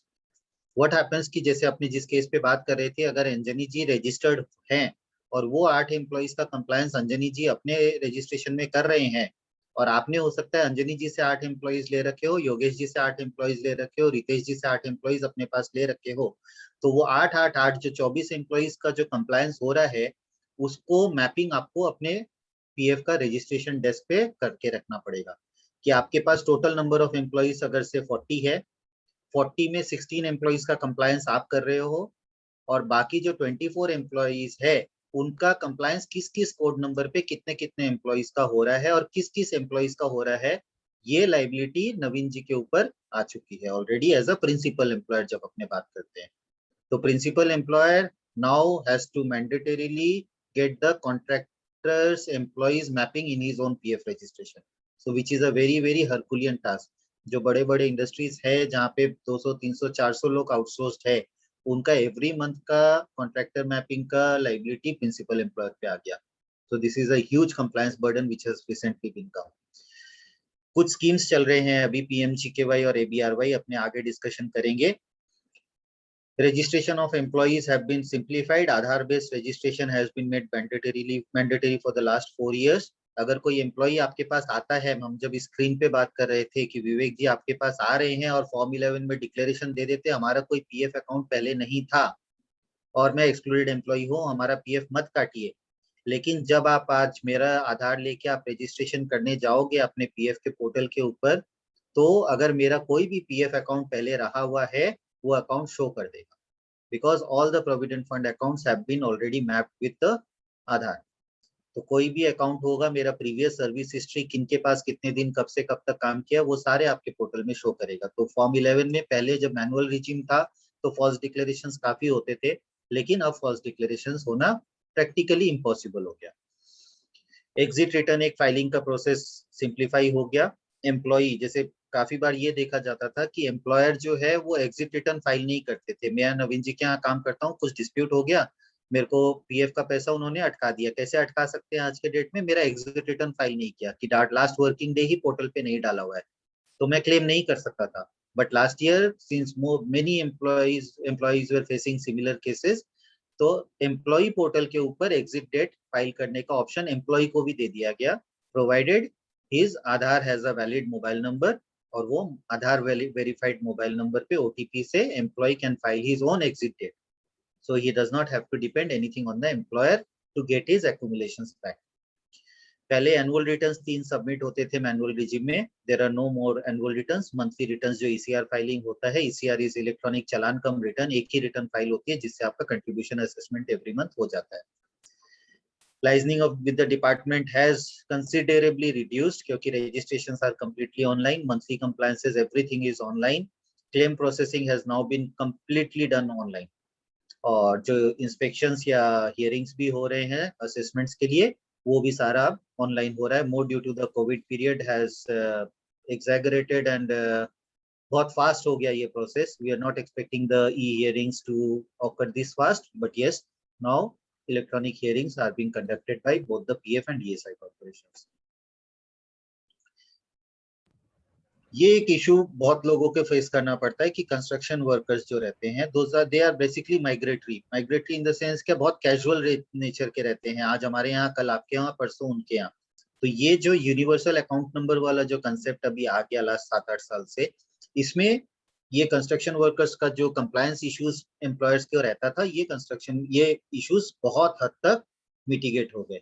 अब एम्प्लॉय चाहे मेरे यहाँ 10 दिन काम करे, उसके बाद अंजनी जी के यहाँ 10 दिन जाए और योगेश जी के यहाँ 10 दिन जाए, उसका सेम पीएफ अकाउंट ही कंटिन्यू होते रहता है, उसको इधर उधर ट्रांसफर कराने की या कुछ कराने की जरूरत नहीं पड़ती है। तो this is a very very big task which the department has been able to solve. Sir, इसमें जस्ट एक कहूंगा, यूएन नंबर को माइग्रेट कराना पड़ता है ना एम्प्लॉयर के केस में? यूएन नंबर को आपको तब माइग्रेट कराना पड़ेगा अगर आप एक एम्प्लॉयर से दूसरे एम्प्लॉयर के पास ऑलरेडी चले जाते हो ना, तो आपका जो यूएन है, प्रीवियस मेंबर आईडी और करंट मेंबर आईडी जो है, वो ऑटो फ्लैग होता है। ऑटो फ्लैग होने का मतलब क्या है? ट्रांसफर ऑटोमेटिकली होना है। लेकिन अगर आप उस ऑटो फ्लैग को रिमूव करते हो, जैसे एक चेकबॉक्स होता है अपने जब काम करते हैं किसी भी टूल्स के साथ, तो वो चेकबॉक्स जैसा एक ऑटो फ्लैग है। Employee has the option to turn off that checkbox. अगर आपने अपने यूएन लॉगिन में वो चेकबॉक्स को ऑफ कर रखा है तो आपका ऑटो माइग्रेट नहीं होगा। लेकिन अगर वो चेकबॉक्स ऑन है तो आप किसी भी आप कंटिन्यू आगे करते जाइए, आपको मैनुअल ट्रांसफर करने की जरूरत नहीं पड़ेगी। As and when you join any establishment, your previous account will be transferred automatically to the new account. So that is always available in the UN portal. Vivek ji, जैसे आप बोल रहे थे ये रेगुलर एम्प्लॉय जो कंस्ट्रक्शन के हैं, तो 8 दिन नवीन जी के गए और 10 दिन योगेश जी के गए, बाकी दिन आपके आ गए महीना में, तो फिर तीनों कंट्रीब्यूशन करेंगे कि जैसे अगर जो शुरू में अपने बात बोल रहे थे नवीन जी अपना नहीं, मेरे यहाँ 10 दिन काम किए तो मैं 10 दिन का कंट्रीब्यूशन करूंगा, क्योंकि मैं तो 10 दिन की सैलरी दे रहा हूँ ना जी। तो 10 दिन का कंट्रीब्यूशन मैं दूंगा। 10 दिन आपके यहाँ अगर काम कर रहे हैं तो 10 दिन की ही पेमेंट आप करोगे, आप 10 दिन के हिसाब से ही पीएफ का डिडक्शन करोगे। नहीं, अभी मैं एकदम शुरू वाला केस में जैसे पूछ रहा था कि उस टाइम पे नवीन जी ही मेरा कंप्लायंस देख रहे थे, मतलब वही अपना काम दे रहे थे। तो इस केस में अगर मैं रजिस्टर नहीं हूँ तो मतलब तीनों आदमी को मेरे बिहाफ पे रजिस्ट्रेशन लेके करना हो। बिल्कुल। और बिल्कुल। अगर मैं रजिस्टर्ड हूँ तब भी क्या ऐसे हो सकता है क्या कि तब तो आपको क्या है कि आप समझ लो कोई एम्प्लॉय है, वो 10 दिन मेरे यहाँ, 10 दिन बी के यहाँ और 10 दिन सी के यहाँ काम किया, तो आप तो उसको 30 दिन की सैलरी दे रहे हो, क्योंकि इमीडिएट एम्प्लॉयर हो ना जी। तो आप तो एक ही रिटर्न फाइल करोगे, उसके 3 रिटर्न तो करोगे नहीं। अच्छा, ठीक है ना। एम्प्लॉयर वाइज तीनों को उसको टैग करना पड़ेगा जो आपने बताया अभी जी। तीनों को टैग, एम्प्लॉयर को मतलब ए बी और सी तीनों को टैग करके रखना पड़ेगा कि 3000 रुपए एम्प्लॉयर ए ने दिया, 3000 बी ने दिया, 3000 सी ने दिया। तो ए बी सी तीनों का कंप्लायंस उन्होंने 9000 के ऊपर पीएफ दिया या नहीं दिया, ये डिपार्टमेंट उस हिसाब से वेरीफाई करेगा। अगर न्यू टाटा एम्प्लॉय कंपनीज होंगे तो बहुत इशू हो जाएगी। बहुत बड़ी इश्यू है सर, हम लोग महीने परेशान हैं महीने अभी इस में, कंप्लायंस को लेकर। अगर महीने महीने, क्योंकि कंस्ट्रक्शन काम अलग अलग every month होगा। this is a big thing which is coming up. It is already in place, department has started enforcement of the same, क्योंकि बहुत नया चीज है अभी, शायद it is the 40-50 days हुआ है इसको स्टार्ट हुए हुए, but as and when the department का मशीनरी भी improve हो रहा है, देखते हैं कहाँ तक क्या होता है, but yes, present day situation is that employers are under tremendous pressure. Sir Aman ji कुछ बोल रहे थे। ई तो सर डीएससी से हो जाएगा ना एम्प्लॉयर का, जो ई Pardon? केवाईसी सर, जो नया एम्प्लॉय को जैसे एडमिट करते हैं हम लोग उसमें पीएफ का पोर्टल में, तो उसके बाद सेल्फ अप्रूव का ऑप्शन आता है, तो हम लोग सेल्फ अप्रूव आधार कर तो देते आपका हैं। सेल्फ अप्रूव हो जाता है, हाँ बाकी हाँ। बैंक और पैन जो है वो डीएससी या फिर ई साइन से अप्रूव। अच्छा, वो एम्प्लॉयर का जो डीएससी होता है उससे हो जाता है ना। हाँ, एम्प्लॉयर का डीएससी या फिर ऑथराइज सिग्नेटरी जो है उनका e signature is your Aadhaar linked mobile number. Okay sir, okay. Vivek ji, ये यूएन नंबर 1 ही होता है ना, मल्टीपल ऑर्गेनाइजेशन में चेंज करने के बावजूद भी? एक ही रहेगा आपका, यूएन मेंबर आईडी चेंज होगा।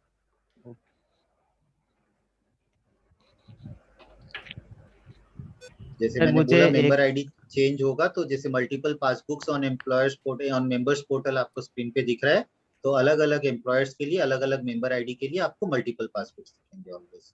यस, कुछ क्वेश्चन आ रहा था विवेक सर, मुझे एक डाउट और था कि जैसे मैंने अभी 4 एम्प्लॉय को ऐड किया था, नया एम्प्लॉय को, तो पहले क्या था कि उन्होंने बैंक अकाउंट का नंबर नहीं दिया था, तो वो चारों का जैसे अप्रूव का मैंने कर दिया था, उसके बाद फिर उन्होंने बैंक अकाउंट नंबर दिया, तो मैंने उसी को मॉडिफाई करके फीड कर दिया था डिटेल्स उनका।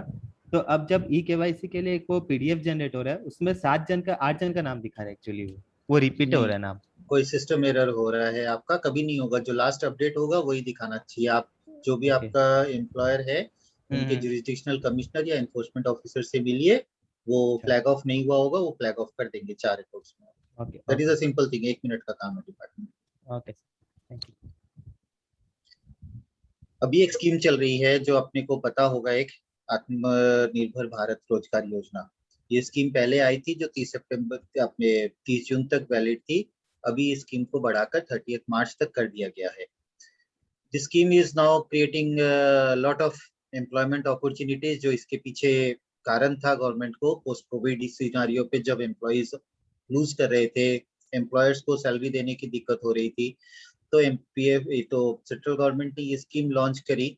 रेट्रोस्पेक्टिव लॉन्चिंग हुआ था, ये लॉन्च हुआ था जनवरी में, बट इसका इफेक्ट 1 अक्टूबर 2020 से दिया गया कि जो भी एम्प्लॉयर्स नए एम्प्लॉयज को हायर करते हैं based on the month of their September 2020 के जो रिटर्न है उसको बेस मंथ पकड़ते हुए, तो कोई भी आप नए एम्प्लॉयज अगर हायर करेंगे तो उन एम्प्लॉयज का 12% और 12%, that is the employer contribution और एम्प्लॉयज कंट्रीब्यूशन, ये दोनों सेंट्रल गवर्नमेंट देगा from the date of their appointment for a period of 24 months. Employees should have their gross salary less than 15,000 rupees, that is up to 14,999, और ये benefit 2 साल तक के लिए एम्प्लॉयर को मिलेगा। The effect of this is that employees salary will be higher than that, जो employees का deduction है वो employer कर नहीं सकते to avail this scheme, since employees का भी जो 12% का contribution है that central government is remitting, so an employer is not subject to is not expected to deduct the 12% of employees contribution, और employer का भी जो 12% है वो भी central government दे रही है। स्कीम डिटेल डॉक्यूमेंट में कुछ restrictions है इसके अंदर, वो है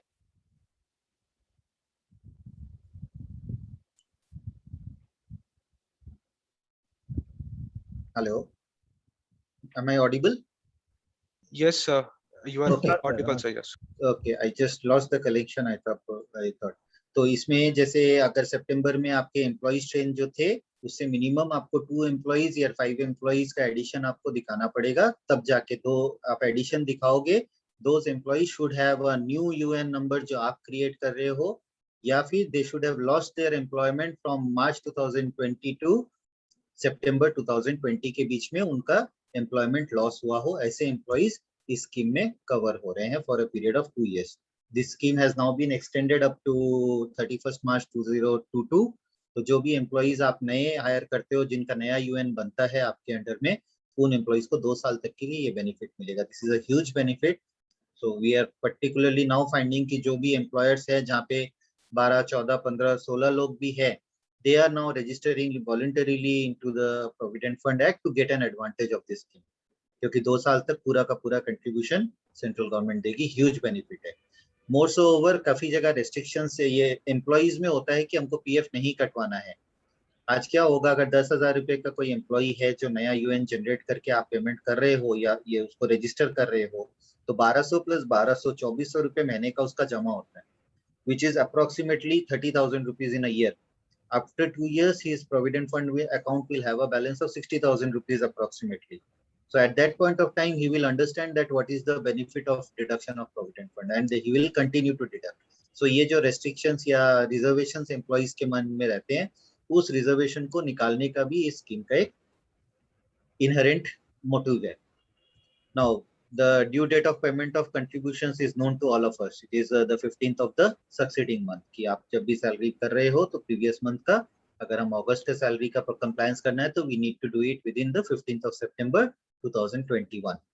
Now, there is a interest and damages का एक concept है कि अगर आप डिले पेमेंट करते हो, ड्यू डेट में आपकी पेमेंट नहीं हो रही है, तो डैमेजेस जो मैंडेटरी है, इसमें रिडक्शन के लिए सिर्फ सिक इंडस्ट्रियल यूनिट का ही रिडक्शन हो सकता है।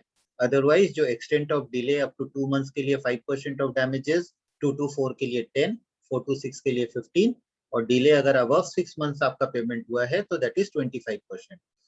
In any case, the damages amount will not include the amount of the contributions remitted. जो इंटरेस्ट अलग से चार्ज होता है, दिस इज 12% ऑफ का इंटरेस्ट एक 7Q में चार्ज होता है, which is in additional to the damages. तो अगर आपका 6 months से ऊपर कोई डिफॉल्ट हो जाता है कि जनवरी का कंट्रीब्यूशन अगर आप आके अगस्त में पेमेंट कर रहे हो और आपका 6 months से ज्यादा का डिले हो चुका है, तो आपका cumulative effect 25 + 12 37% per annum interest उसके ऊपर कैलकुलेशन होगा. So it is huge. That is why it is always expected कि प्रोविडेंट फंड वगैरह का contribution you should always deposit in time to avoid penal damages. We'll now discuss a few things on the emerging opportunities for professionals like us कि अपने पास क्या opportunities labour laws या provident fund में आ रहे हैं. एक एनजीओ के लिए एग्जेम्पशन चल रहा था जो 31 मार्च 2015 तक वैलिड था.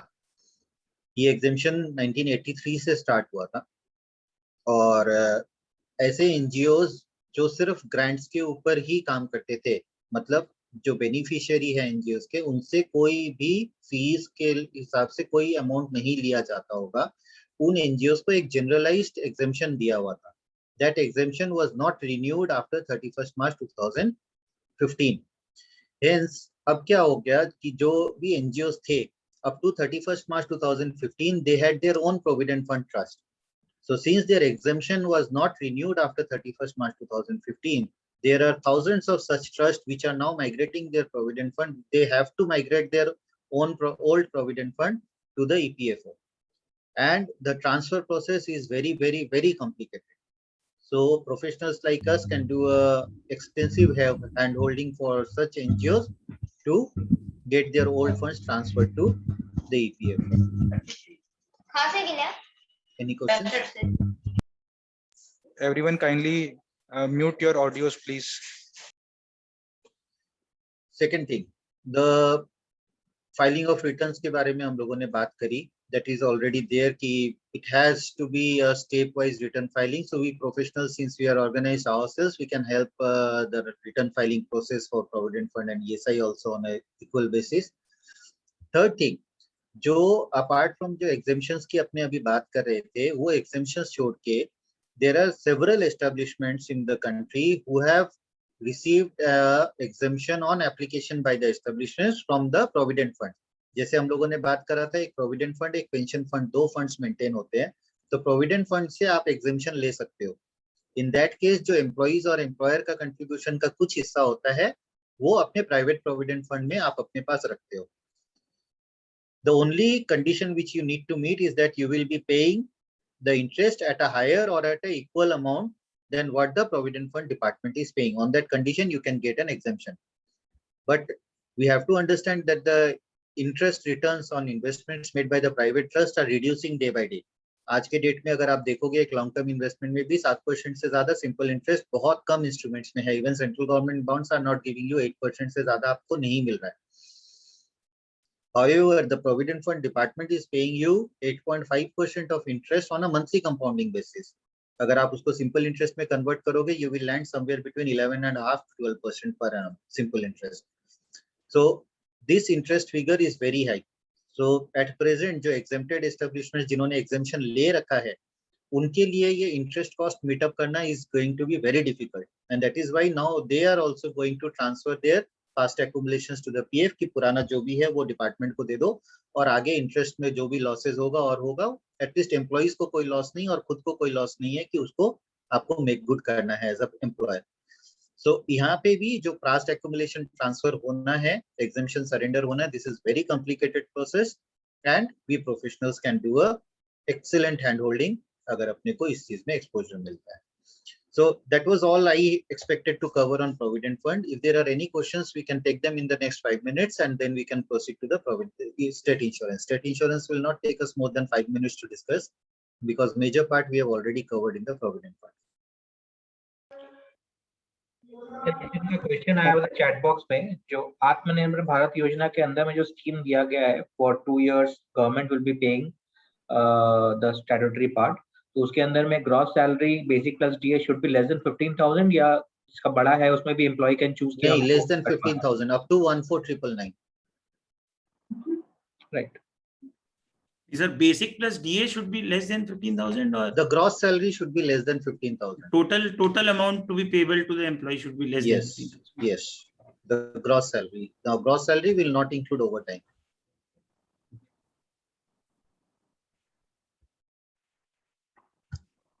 So shall we move ahead? अगर कोई questions आते हैं, we take it at the end of the session then.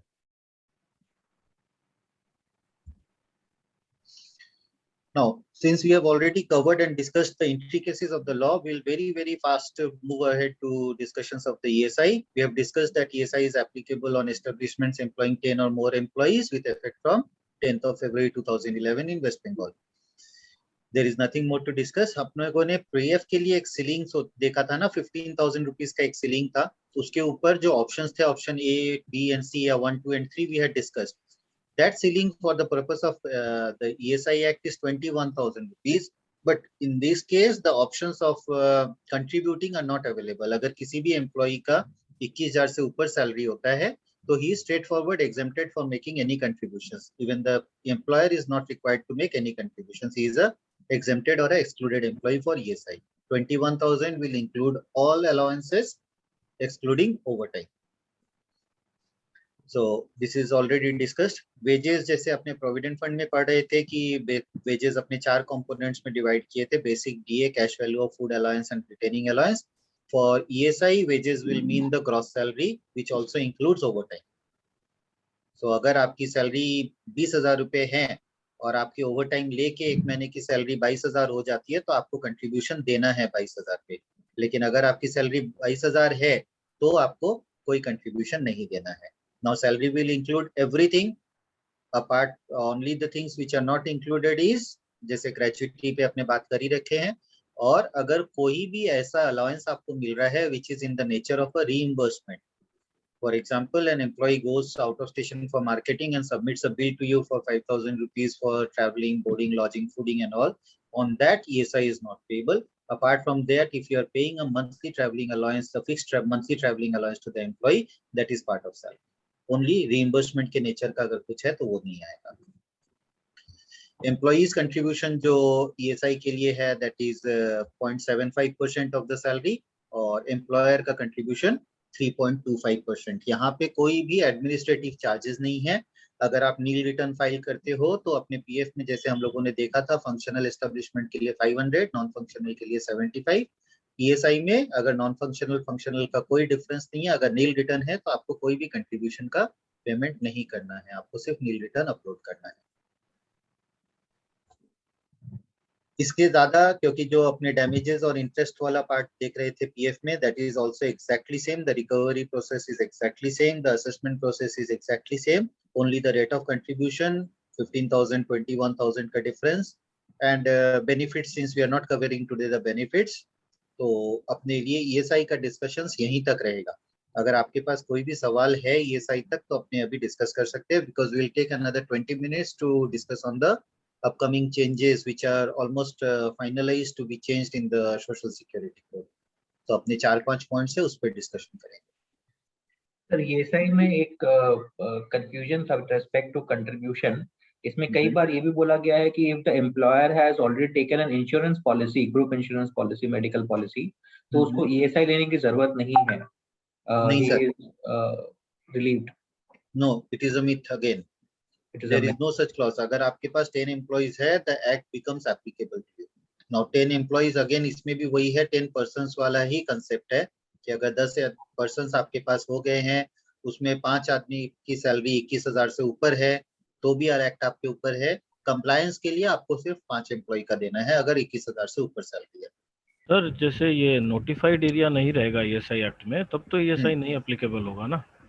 ये जो मैंने आपको यहाँ पे दिखाया था कि coverage is based by area based notifications, at presently the government of India is working as a completely district wise implementation. So at present the state wise जो इम्प्लीमेंटेशंस हो रहे हैं for the last 2.5 years, ESI का जो implementation status as on 1 April 2016 था और implementation status as on 1 April 21 है, that implementation status के बीच का जो डिफरेंस है दैट इज अबव 1200%.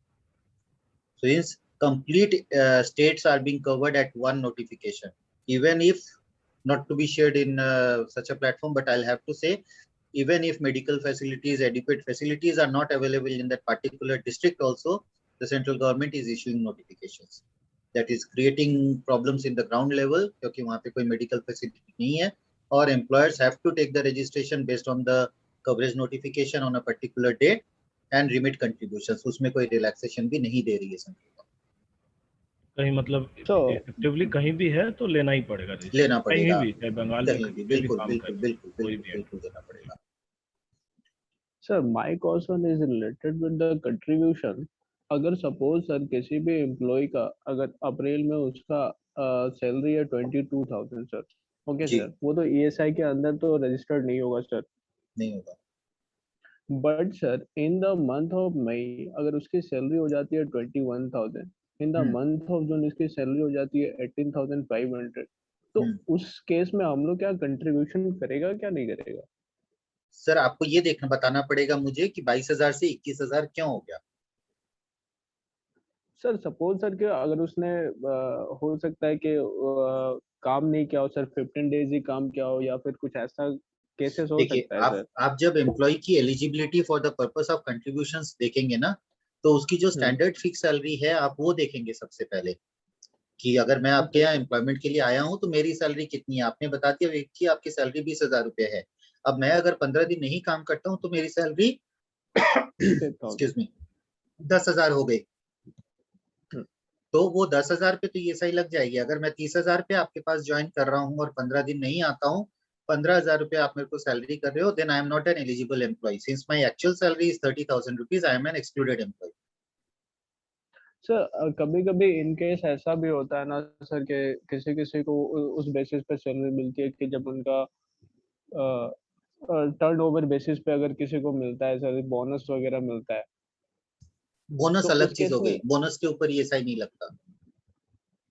नहीं, सपोज सर कि उसका ग्रोस सैलरी में अगर इंक्लूड होता है कोई ऐसा अलाउंसेस वगैरह उसको मिलता है, तो उस केस में क्या करेगा सर? अगर ऑन अ रेगुलर बेसिस कोई भी पेमेंट एम्प्लॉय को हो रहा है जिसकी frequency of payment is less than 60 days, तो such payments will be included in the definition of wages for the purpose of ESI.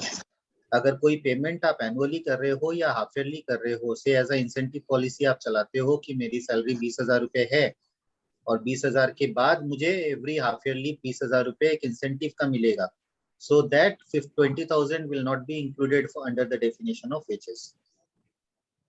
Sir हम लोगों ने अगर किसी को प्रोबेशन बेसिस पे रखा हुआ है 6 months, तो ये सारा day one PF and ESI has nothing to do with probation period. In fact अगर एक्ट तो ये बोलता है कि अगर आप रजिस्टर्ड एम्प्लॉयर हो और आपके ऑफिस में एक इलेक्ट्रिशियन आया है जो सिर्फ AC सर्विस करके चला गया आपके पास आकर, अगर उसको 500 रुपए आप दिए हो तो उससे 12% PF भी काटिए और 0.75 ESI भी काट के जाए। ठीक है ठीक है, practically it is a bit difficult, but that is what the law says. We are getting some relaxation on these issues in the social security. We are looking at something called gig workers with GIG workers in the new social security code. We are expecting clarifications to further come since that chapter is very confusing at present. So let us see, whenever it comes, we'll have another webinar of this sort and then we'll discuss that issue. But presently, अगर जब तक हम ये act को follow कर रहे हैं, whatever I said stands true. Sir एक बार बेसिक जो ESI वाला जो एप्लीकेबिलिटी वाला आपने शीट दिखाया था ना, रिगार्डिंग किस सेक्टर को एप्लीकेबल है एंड किसको नहीं है, जो पावर वाला पार्ट था, ये वाला सर एक बार थोड़ा सा क्लियर और कीजिए ना, मतलब किसी का जैसे अगर normal power in what sense we are using, मतलब किस सेंस में हम Power ये is an पावर का बात कर रहे हैं? electricity connection in your premises. It is power. मतलब फॉर लाइट एंड मतलब कहीं पे भी लाइट तो रहेगा ही, बिल्कुल. तो अगर उस लॉजिक से That is a power using industry. Power using, Yes. so that means for every concern it is applicable. Every concern it is applicable. Yes. And जो ये फैक्ट्री का हम लोग बात कर रहे हैं, that includes godown or what? Yes, that includes everything. That includes your godown, that Warehouse includes and your sale godown. point, that includes your marketing centers, everything. Okay. Thank you. Vivek, we have seen a lot of employers hiring employees on the basis of some work conditions. Suppose अगर हम textile industry में देखते हैं तो employees हैं, उनको दिया गया कि अगर वो 100 शर्ट बनाता है तो पर शर्ट के बेसिस पे उनको सैलरी दे दिया जाएगा, मे बी ऑन 15 days और normally wages have been converted into salary, 15 days या 1 month पे दिया जाएगा. तो उस केस में they have no fixed defined salary slab, तो whether they will be covered under ESI और क्या उसको हम लोग नहीं रख सकते या किस हिसाब से होना चाहिए? देखिए, आप बात कर रहे हो पीस रेटेड एम्प्लॉइज की, right? So peace rated employees are actually very well covered under Provident Fund and ESI. So even if you are hiring a peace rated employee, अगर आप मेरे से भी काम करवाते हो कि विवेक जी आपको हमारे यहाँ पे आके ये शर्ट्स है, इसमें बटन स्टिच करना है, so this is my job कि आप शर्ट बनाते हो और आपके प्रीमाइसेस में आके या मेरे घर पे ले जाके whatever be the situation, मेरे को आपको बटन स्टिच करके देने हैं. एक शर्ट में 6 या 7 बटन्स लगते हैं, स्टिच करके देने हैं. अब अगर मैं पूरे दिन में 10 शर्ट में बटन्स लगा के आपको देता हूं, तो weather I am a productive worker for you? I will not be. Definitely not. Standard अगर मेरा 50 शर्ट या 100 शर्ट का है तो डेफिनेटली नॉट. ये जो स्टैंडर्ड की आप बात कर रहे हो, ये एज अ मैन्युफैक्चरर या as a industrialist, as a factory owner, you will have that standard with you. You need to have that standard with you कि मिनिमम इतना करना है. तो अगर आपने हमको बता दिया एक शर्ट में बटन्स लगाने का हम आपको 10 रुपए देंगे और मिनिमम आपको डेली 440 शर्ट करके देना है, तो my minimum guaranteed wages is 400 rupees per day into multiplied by 26, whatever the figure comes. That is my standard salary for the month. Now if I give you a service for 45 shirts in a day, the 5 rupees का जो piece rate मेरा बनता है, 5 into 10, 50 rupees से for example, that is my overtime wages. Right. So overtime wages will not be part for Provident Fund, but equally part for ESI fund. So जो standard की आप बात कर रहे हो, मैं वही आपसे सुनना चाह रहा था. That standard is always there with everyone. People come out with ways to stop कि नहीं ऐसा नहीं है, ये तो कुछ भी करके देगा. विवेक जी, तो ये तो हर महीना फिर चेंज होते जाएगा ना प्रोडक्ट? बिल्कुल हर महीना चेंज हो सकता है. अभी अगर मान लीजिए हर दूसरा महीना 21,000 से ऊपर हो जा रहा है तो क्या करेंगे? हर दूसरा, अगर आपका स्टैंडर्ड जैसे हम लोगों ने अभी बात करी कि 400 rupees is my standard wages, so if that 400 rupees is 800 rupees, say for example that I need to give stitch buttons on 80 shirts in a day, that is the minimum requirement. जैसे season का time आ जाता है, season का time आ गया तो ज्यादा that is different. हाँ, वो अलग बात हो गई. मतलब नहीं, जैसे नॉर्मल बिजनेस में भी क्या 4-5 महीना ही कोई इंडस्ट्री का ज्यादा पीक रहता है, बाकी टाइम तो लीन सीजन रहता है, तो जो स्टैंडर्ड रहता है वो लीन सीजन के हिसाब से रहता है. लीन सीजन के हिसाब से या जनरली एक्सेप्टेड एवरेज आप निकाल सकते हैं. हाँ करेक्ट सर. तो जो जब जिस महीना ज्यादा प्रोडक्शन होगा बेस्ड ऑन जैसे कॉन्ट्रैक्ट आते रहते हैं, वी गिव, जैसे बटन वाले ही मान लीजिए कोई कॉन्ट्रैक्ट आ गया तो उसमें दे दीजिए, तो उस केस में जिस महीना ज्यादा रहेगा फिर तो हर महीना चेक करना पड़ेगा, फिर हर महीना जाएगा, कंट्रीब्यूशन बंद नहीं होगा. तो फिर अमाउंट बहुत ज्यादा हो जाएगा. होगा सर, बिल्कुल होगा, क्योंकि आप जो बेयर स्टैंडर्ड रख रहे हो अगर आप 400 रुपीज का बेयर मिनिमम स्टैंडर्ड रख रहे हो और महीने का 15,000 या 21,000 से कम हो रहा है वो अमाउंट, सो दैट स्टैंडर्ड के हिसाब से I am a coverable employee, I am not an excluded employee. And So in the, okay, if the standard is more, I'm if just the saying, standard for is the more, yes. 21,001 रुपी, मतलब या 25,000 जो भी है, 25,000 standard से ठीक बेसी है. है, तो उससे अगर नीचे कोई दिन 20,000 आ गया 3-4 आ महीने गया तो में, मैंने फिर काम क्या? कम किया ना सर. जैसे अगर मेरी सैलरी 30,000 रुपए है, मैं अगर 15 दिन ही काम करता हूँ, then too I am an excluded employee. No, but here he was working, मतलब, but okay, He since might be wages are working, less, but he has served not you discussed. less than the expected amount, so that is So an that's why, excluded employee. okay. He will Okay. continue to be an excluded. Yes, yes. So there was a query on ESI. Yes, please tell me. So if there are 25 employees in a private limited company in Calcutta and all are having more than 21,000 salary, so is ESI Act is applicable? So what do you think, sir? I think we have covered this already, so that is why I'm asking to you, Mr. Majumdar. I think yes.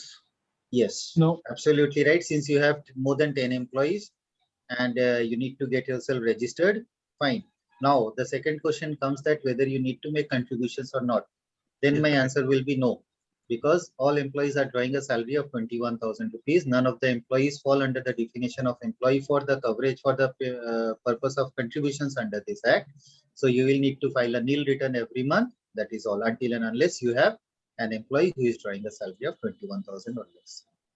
And so if out of 25 employees, 6 are trainees to whom stipend is being paid, then? The question which you have asked is now taking me into a different angle. Trainee.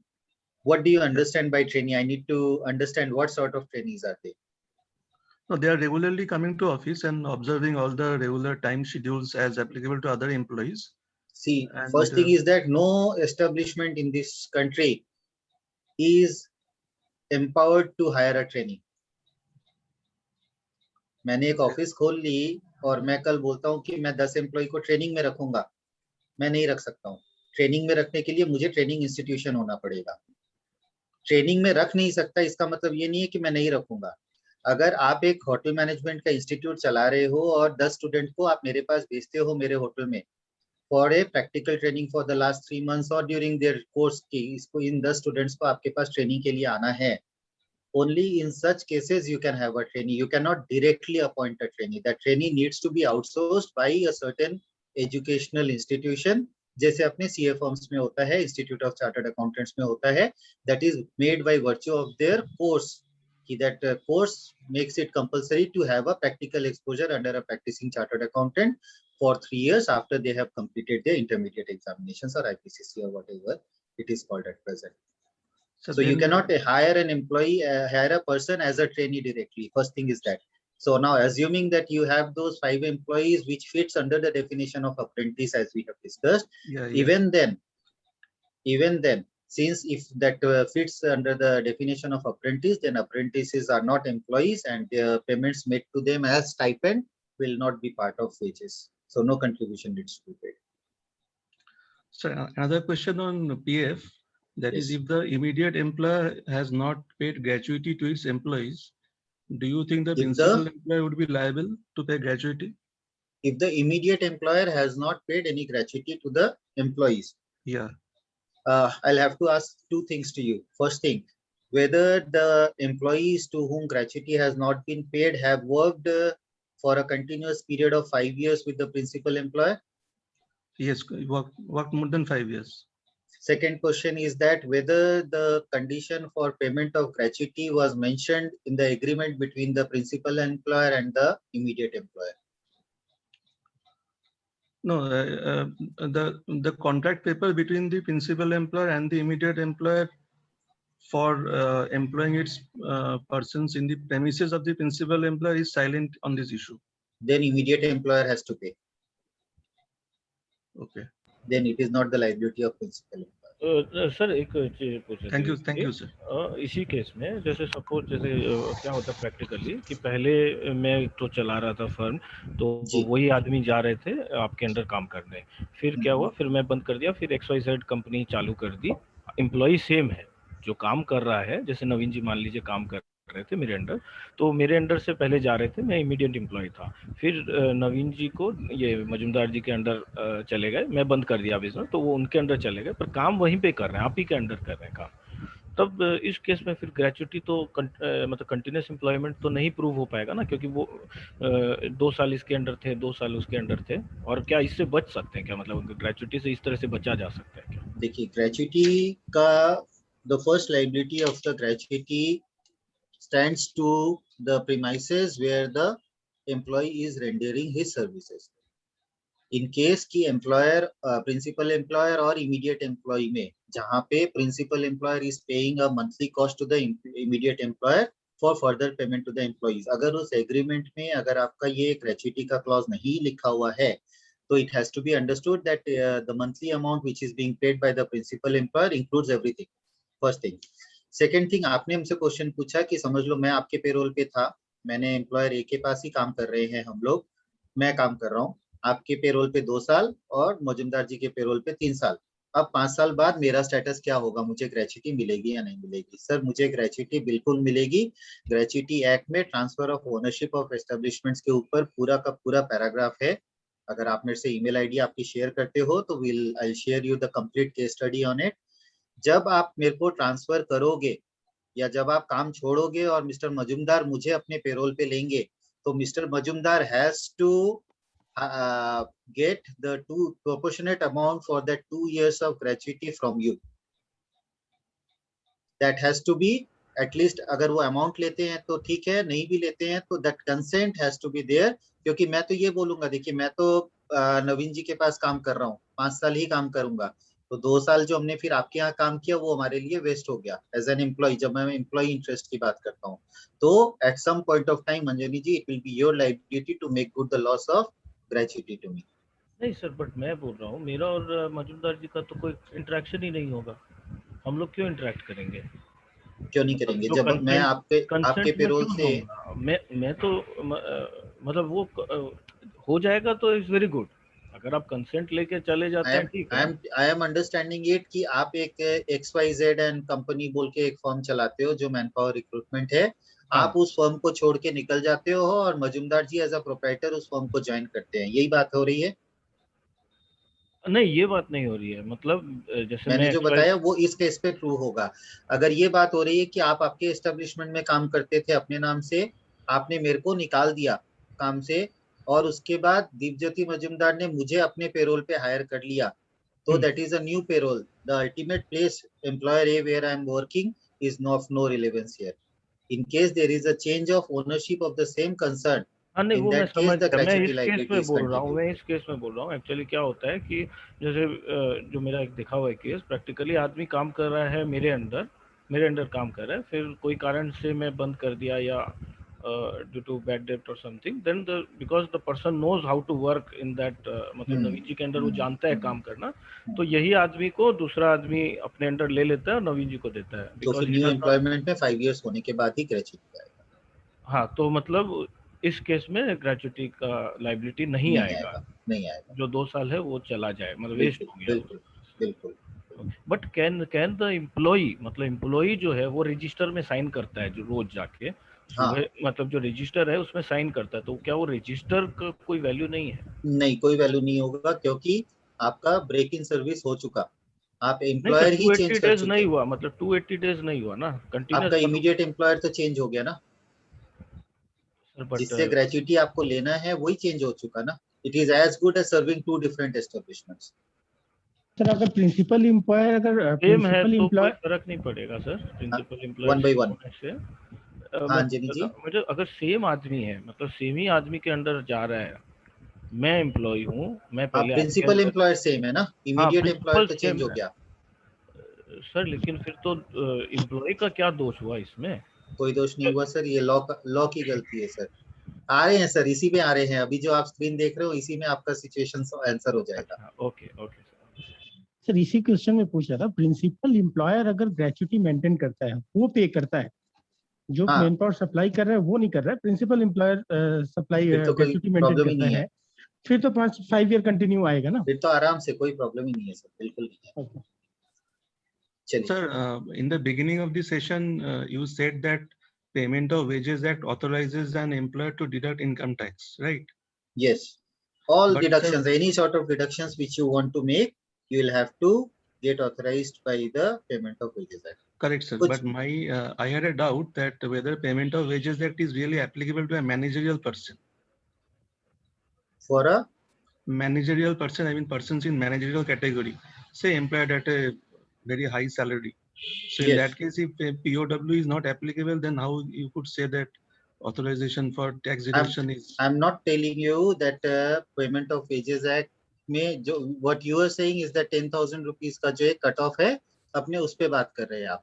That will need a completely 2 hours session to discuss on the Payment of Wages Act, and that is why I could just touch on it.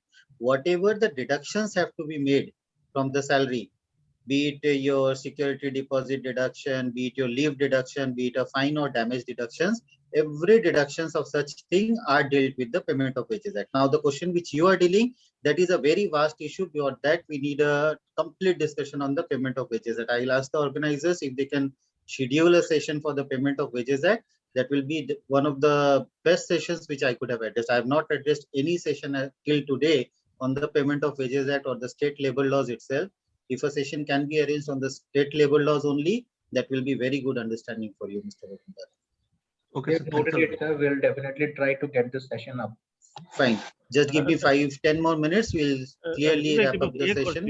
एक last चीज बोला था, जैसे principal employer से अगर जो immediate boss है वो ग्रेच्युटी का पैसा ले लेता है बोल के कि ग्रेच्युटी देगा and then he is not paying, तो principal employer will not have any documentation ना कि whether I am paying, immediate boss I am paying और नॉट पेइंग. So उस केस में क्या? This is a case of fraud, sir. Nothing to do with labor laws. Direct. This is a case of fraud.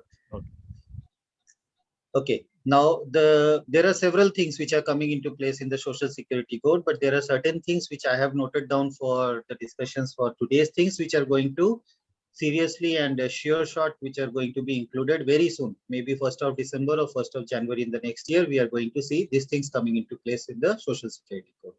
Presently, as I said, that an employer which does not have a strength of 20 employees also, they are presently going and getting registrations under the Provident Fund Act because of the ABRY scheme, which is into place. It is an incentive scheme for providing 12% and 12% of employees' contribution directly by the central government.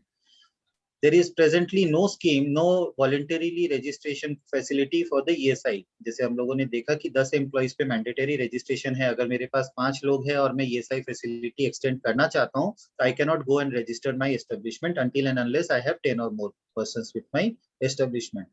Now, in the Social Security Code, voluntary registration under ESI is being proposed. जो rate of contribution अपने देख रहे थे 12% provident fund के लिए, that rate of contribution is proposed to be reduced to 10%. इसके पीछे एक story है, वो story अपने को थोड़ा सा समझ लेना चाहिए. At present, what we see that the major of the employers have different salary structures. कोई 30% basic pay है, कोई 60% basic pay हो, कोई 40% basic pay है. The Social Security Code which is coming up is now proposing कि for the purpose of paying provident fund benefits, contributions, you need to pay contributions at least on 50% of your gross salary. So employers who have a basic and gross ratio less than which is not less than 50% of basic pay, for those employers they have to increase their basic pay to 50% for the purpose of payment of provident fund contributions. Their cost to company will increase in that case. So just to mitigate a little of that cost to company, this rate of contribution is being given at 10%. Is being reduced from 12 to 10%. It's being proposed to reduce. Presently, for Provident Fund and ESI, you have no option for cancellation of your registration once you have registered. Once you have registered with PF and ESI at present, you need to continually file your income tax or your Provident Fund and ESI returns. अगर आपके पास कोई employees नहीं भी है, तो भी आपको वो नील रिटर्न का मैंने बताया था, वो रिटर्न्स आपको फाइल करते रहनी है till the time your company cease to exist, dilute हो गया, dissolve हो गया, liquidate हो गया, तब तक आपको कंपनी का registration को लेके चलना है. But the new Social Security Code is now proposed to give option for cancellation of registration. आपने एक registration लिया, आपका एक फिक्स टर्म कोई कॉन्ट्रैक्ट था, this is generally to cover up the contractors. जो गवर्नमेंट डिपार्टमेंट में कॉन्ट्रैक्टर्स वगैरह होते हैं उनका फिक्स टर्म कॉन्ट्रैक्ट्स होता है, साल 2 साल 3 साल के लिए। तो उन्होंने आज एक रजिस्ट्रेशन ले लिया और लेने के बाद उनका काम 2 साल चला, या बहुत सारे गवर्नमेंट डिपार्टमेंट्स ने ये कर रखा है कि आपको टेंडर डॉक्यूमेंट फाइल करने के पहले ईएसआई और प्रोविडेंट फंड का रजिस्ट्रेशन लेना होता है। तो वो रजिस्ट्रेशन ले लिया लेकिन आपको टेंडर अवार्ड नहीं हुआ।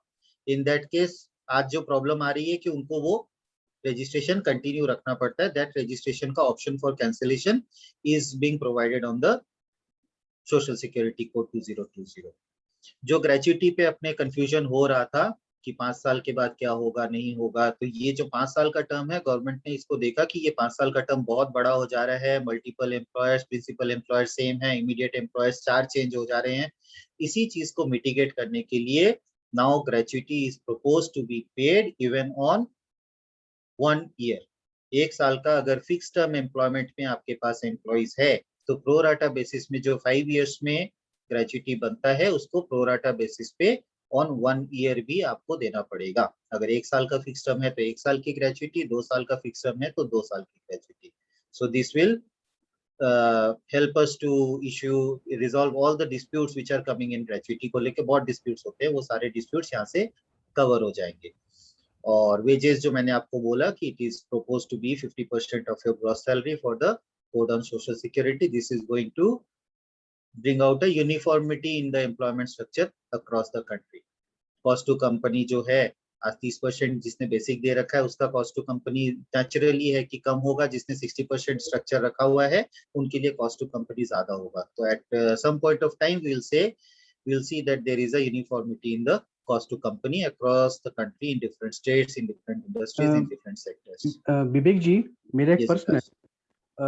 जैसे ये बेसिक जो सैलरी बोल रहे हैं आप, प्रोपोर्शनल 30% 60%, इसका कोई स्ट्रिंजेंट रूल नहीं है क्या कि 30% रखना है, 40% है कि 60%? कि बहुत सारे प्राइवेट आज के क्या डेट में कर रहे कुछ हैं, नहीं। 30% रख के चल रहे हैं, कोई 40% लेके चल रहे हैं, बिल्कुल सही। 50%। इसी के लिए ये जो अभी वेजेस कोड में जो खामियां दिख रही है अभी तक जो पुराने लॉज में, उनको ये सोशल सिक्योरिटी कोड में एड्रेस करने की कोशिश की जा रही है। ये जो विवेक जी, ये ग्रेच्युटी के लिए आपने कहा कि फिक्स टर्म एम्प्लॉयमेंट, तो मतलब एक आदमी अगर ज्वाइन कर लेगा तो 1 साल के बाद ही विल अगर बी उसको एलिजिबल। फिक्स टर्म एम्प्लॉयमेंट पे रखे हैं और 1 साल में टर्मिनेट कर रहे हैं तो नहीं, ग्रेच्युटी फिक्स दे टर्म रहे हैं। में नहीं रखे हैं फिर भी वो 1 साल के बाद चला जाता है, 2 साल के बाद चला जाता है, तब क्या होगा? फिक्स टर्म तो जैसे आप लिख दिए कि नहीं तुमको 2 साल के लिए ही रख रहा हूँ जी। हाँ, अगर मतलब 5 साल से पहले छोड़ के ही चला जाता है फिर क्या 5 होगा? साल की बात ही नहीं होगी। अब ग्रेच्युटी में जब अपने सोशल सिक्योरिटी पे बात करेंगे, अगर आप रेगुलर कॉन्ट्रैक्ट काम में हैं जिसमें फिक्स टर्म एम्प्लॉयमेंट नहीं है तो वहाँ 5 years as it is stand करेगा। It is propose to make that 5 years 1 year also. And gratuity जो अभी अपने डिस्कस कर रहे हैं that is for a fix term employment, कि अगर किसी एम्प्लॉय को आपने 3 महीने के लिए फिक्स टर्म एम्प्लॉयमेंट दिया है तो भी gratuity will be paid on pro rata basis. But not मतलब right now there is consideration कि अगर आप 3 साल में भी चले जाएं नॉर्मल कोर्स में तो भी ग्रेच्युटी मिल जाए। That is in discussion. बिल्कुल। सर आजकल कंपनी इनकॉर्पोरेशन के टाइम पे जैसे ईपीएफ और ईएसआई का रजिस्ट्रेशन अपने आप ऑटोमेटिक आने लग गया है ना, तो बिल्कुल। उस केस में भी रिटर्न कंपलसरी लगाना पड़ेगा, चाहे नील रिटर्न ही लगाना पड़े, राइट? सर देखिए, सबसे बड़ी बात है कि आपके ऊपर एक्ट एप्लीकेबल कब होता है, जब आपने कंपनी फॉर्मेशन करी तब हो रहा है या जब आपने एम्प्लॉइज का एक स्टैट्यूटरी लिमिट क्रॉस किया तब हो रहा है? सर जब लिमिट क्रॉस किया तब होगा। बिल्कुल अमन जी, तो इस चीज को याद रखिए कि अगर आपके 10 एम्प्लॉइज क्रॉस कर जाते हैं, जो कंपनी इनकॉर्पोरेशन के 1 साल बाद भी हो सकता है, 1 महीने बाद भी हो सकता है, it depends upon how you manage your company. तो जब आपके ऊपर लाइबिलिटी होती है आपको तब आपका कोड को एक्टिवेट करना है, उसका लॉगिन जनरेट करना है और तब आपको एम्प्लॉइज को रजिस्टर करके कंप्लायंस करना है। तो to add on sir, sir उसमें एक ऑप्शन आता है कि ना that we can keep the registration as uncovered for the next 6 months to 1 year। उसमें एक ऑप्शन आता है ना सर कि हम बिल्कुल आता है, डेट बिल्कुल डाल आता के है। उसको कर माय सकते हैं। Establishment has not crossed the statutory limit and hence I will not register presently. बिल्कुल आता विवेक जी, केस में ग्रेच्युटी के रिलेटेड बोल रहा हूँ कि एम्प्लॉयर ने कोई भी अपॉइंटमेंट लेटर नहीं दिया, एम्प्लॉय 6 ईयर वर्क किया, अब एम्प्लॉयर ग्रेच्युटी नहीं देना चाहता है, तो एम्प्लॉय किसके पास अप्रोच करेगा अपनी लीगल कंट्रोलिंग अथॉरिटी जो ग्रेच्युटी एक्ट में होता है वो जुरिस्डिक्शनल स्टेट लेबर कमिश्नर होते हैं। स्टेट लेबर कमिश्नर जो कंट्रोलिंग अथॉरिटी है उनके पास फॉर्म आई में एप्लीकेशन डालेंगे एम्प्लॉय, और फिर कंट्रोलिंग अथॉरिटी एक केस इनिशिएट करेंगे for the assessment of gratuity. Okay sir, thank you. Any other questions अगर अभी तक के डिस्कशंस में या इसके बाहर है तो we have around 5 minutes to finish off the Vivek ji, session. मेरा दो क्वेश्चन है आपसे। हाँ जी। एक पहला कि मान लीजिए कोई जॉब में है और वो जॉब लेफ्ट कर दिया है, अब वो जॉब एम्प्लॉयमेंट में नहीं जाना चाह रहा, अपना बिजनेस स्टार्ट कर दिया है, तो जो पीएफ ईपीएफ अकाउंट में जो पैसा पड़ा हुआ है उसका वो क्या करेगा? मींस वो विड्रॉ कर देगा? वो 5 years कंटिन्यू जॉब किया था।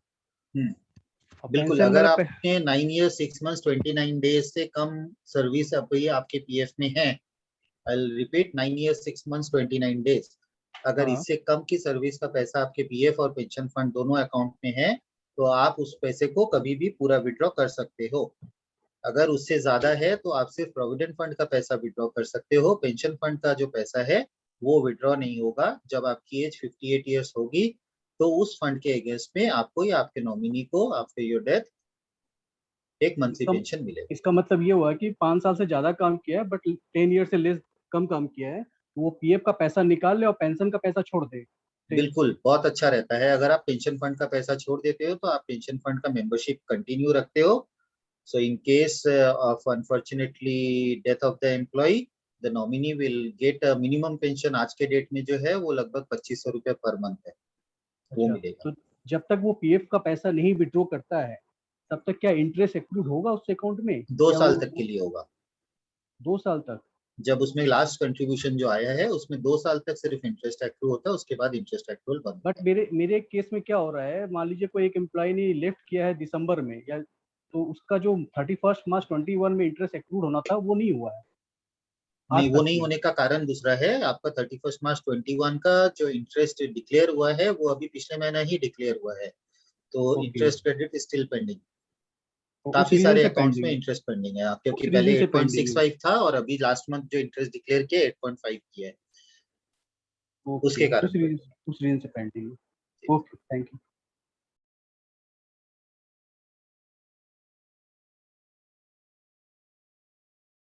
So I think the session was really the participants have made the session very interesting today. Hello. And I'll hand over the proceedings to Naveen ji. Thank you, Vivek ji. Thank you, Vivek ji. As our last meeting, this meeting also I think was very much enjoyable and full of learning, sir. Not to mention that last time also we got a lot of responses to conduct a meeting on labor laws, and this time also we have received confirmation that we need to have a session on Payment of Wages Act, and as a concern or as a platform of Use Exchange, we will take it seriously to have at least one session on Payment of Wages Act and state labor laws. So absolutely, it will be my pleasure to share whatever little bit of knowledge I have.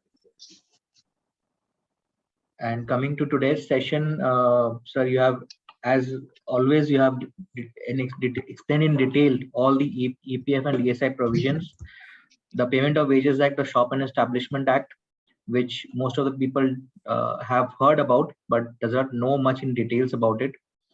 The limits of the applicability of EPF and the ESIs, the importance of issuance of appointment letters, the payment of bonus when it is applicable. If a person has completed 90 days of service, then he is eligible to get bonus.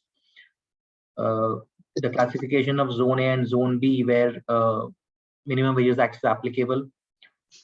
The gross salary, take-home salary, and the cost to company, the differentiations.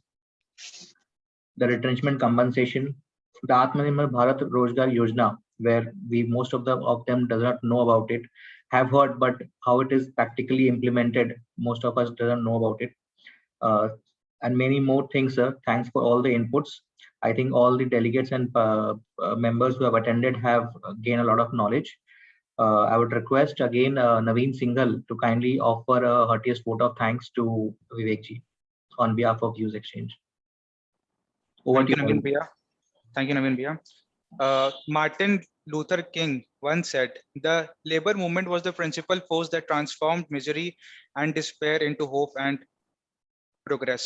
With this thought, I, Naveen Singhal, on behalf of Views Exchange CA Study Circle, would like to thank CA Vivek Agarwal sir for his highly interactive deliberation on ESI, PF, and hotspots on court on Social Security 2020. I would like to thank CA Vivek sir for taking out time.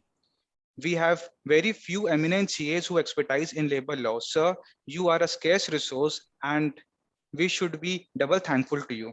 I am pretty sure the precious knowledge that you gave us will definitely help us in a day-to-day work.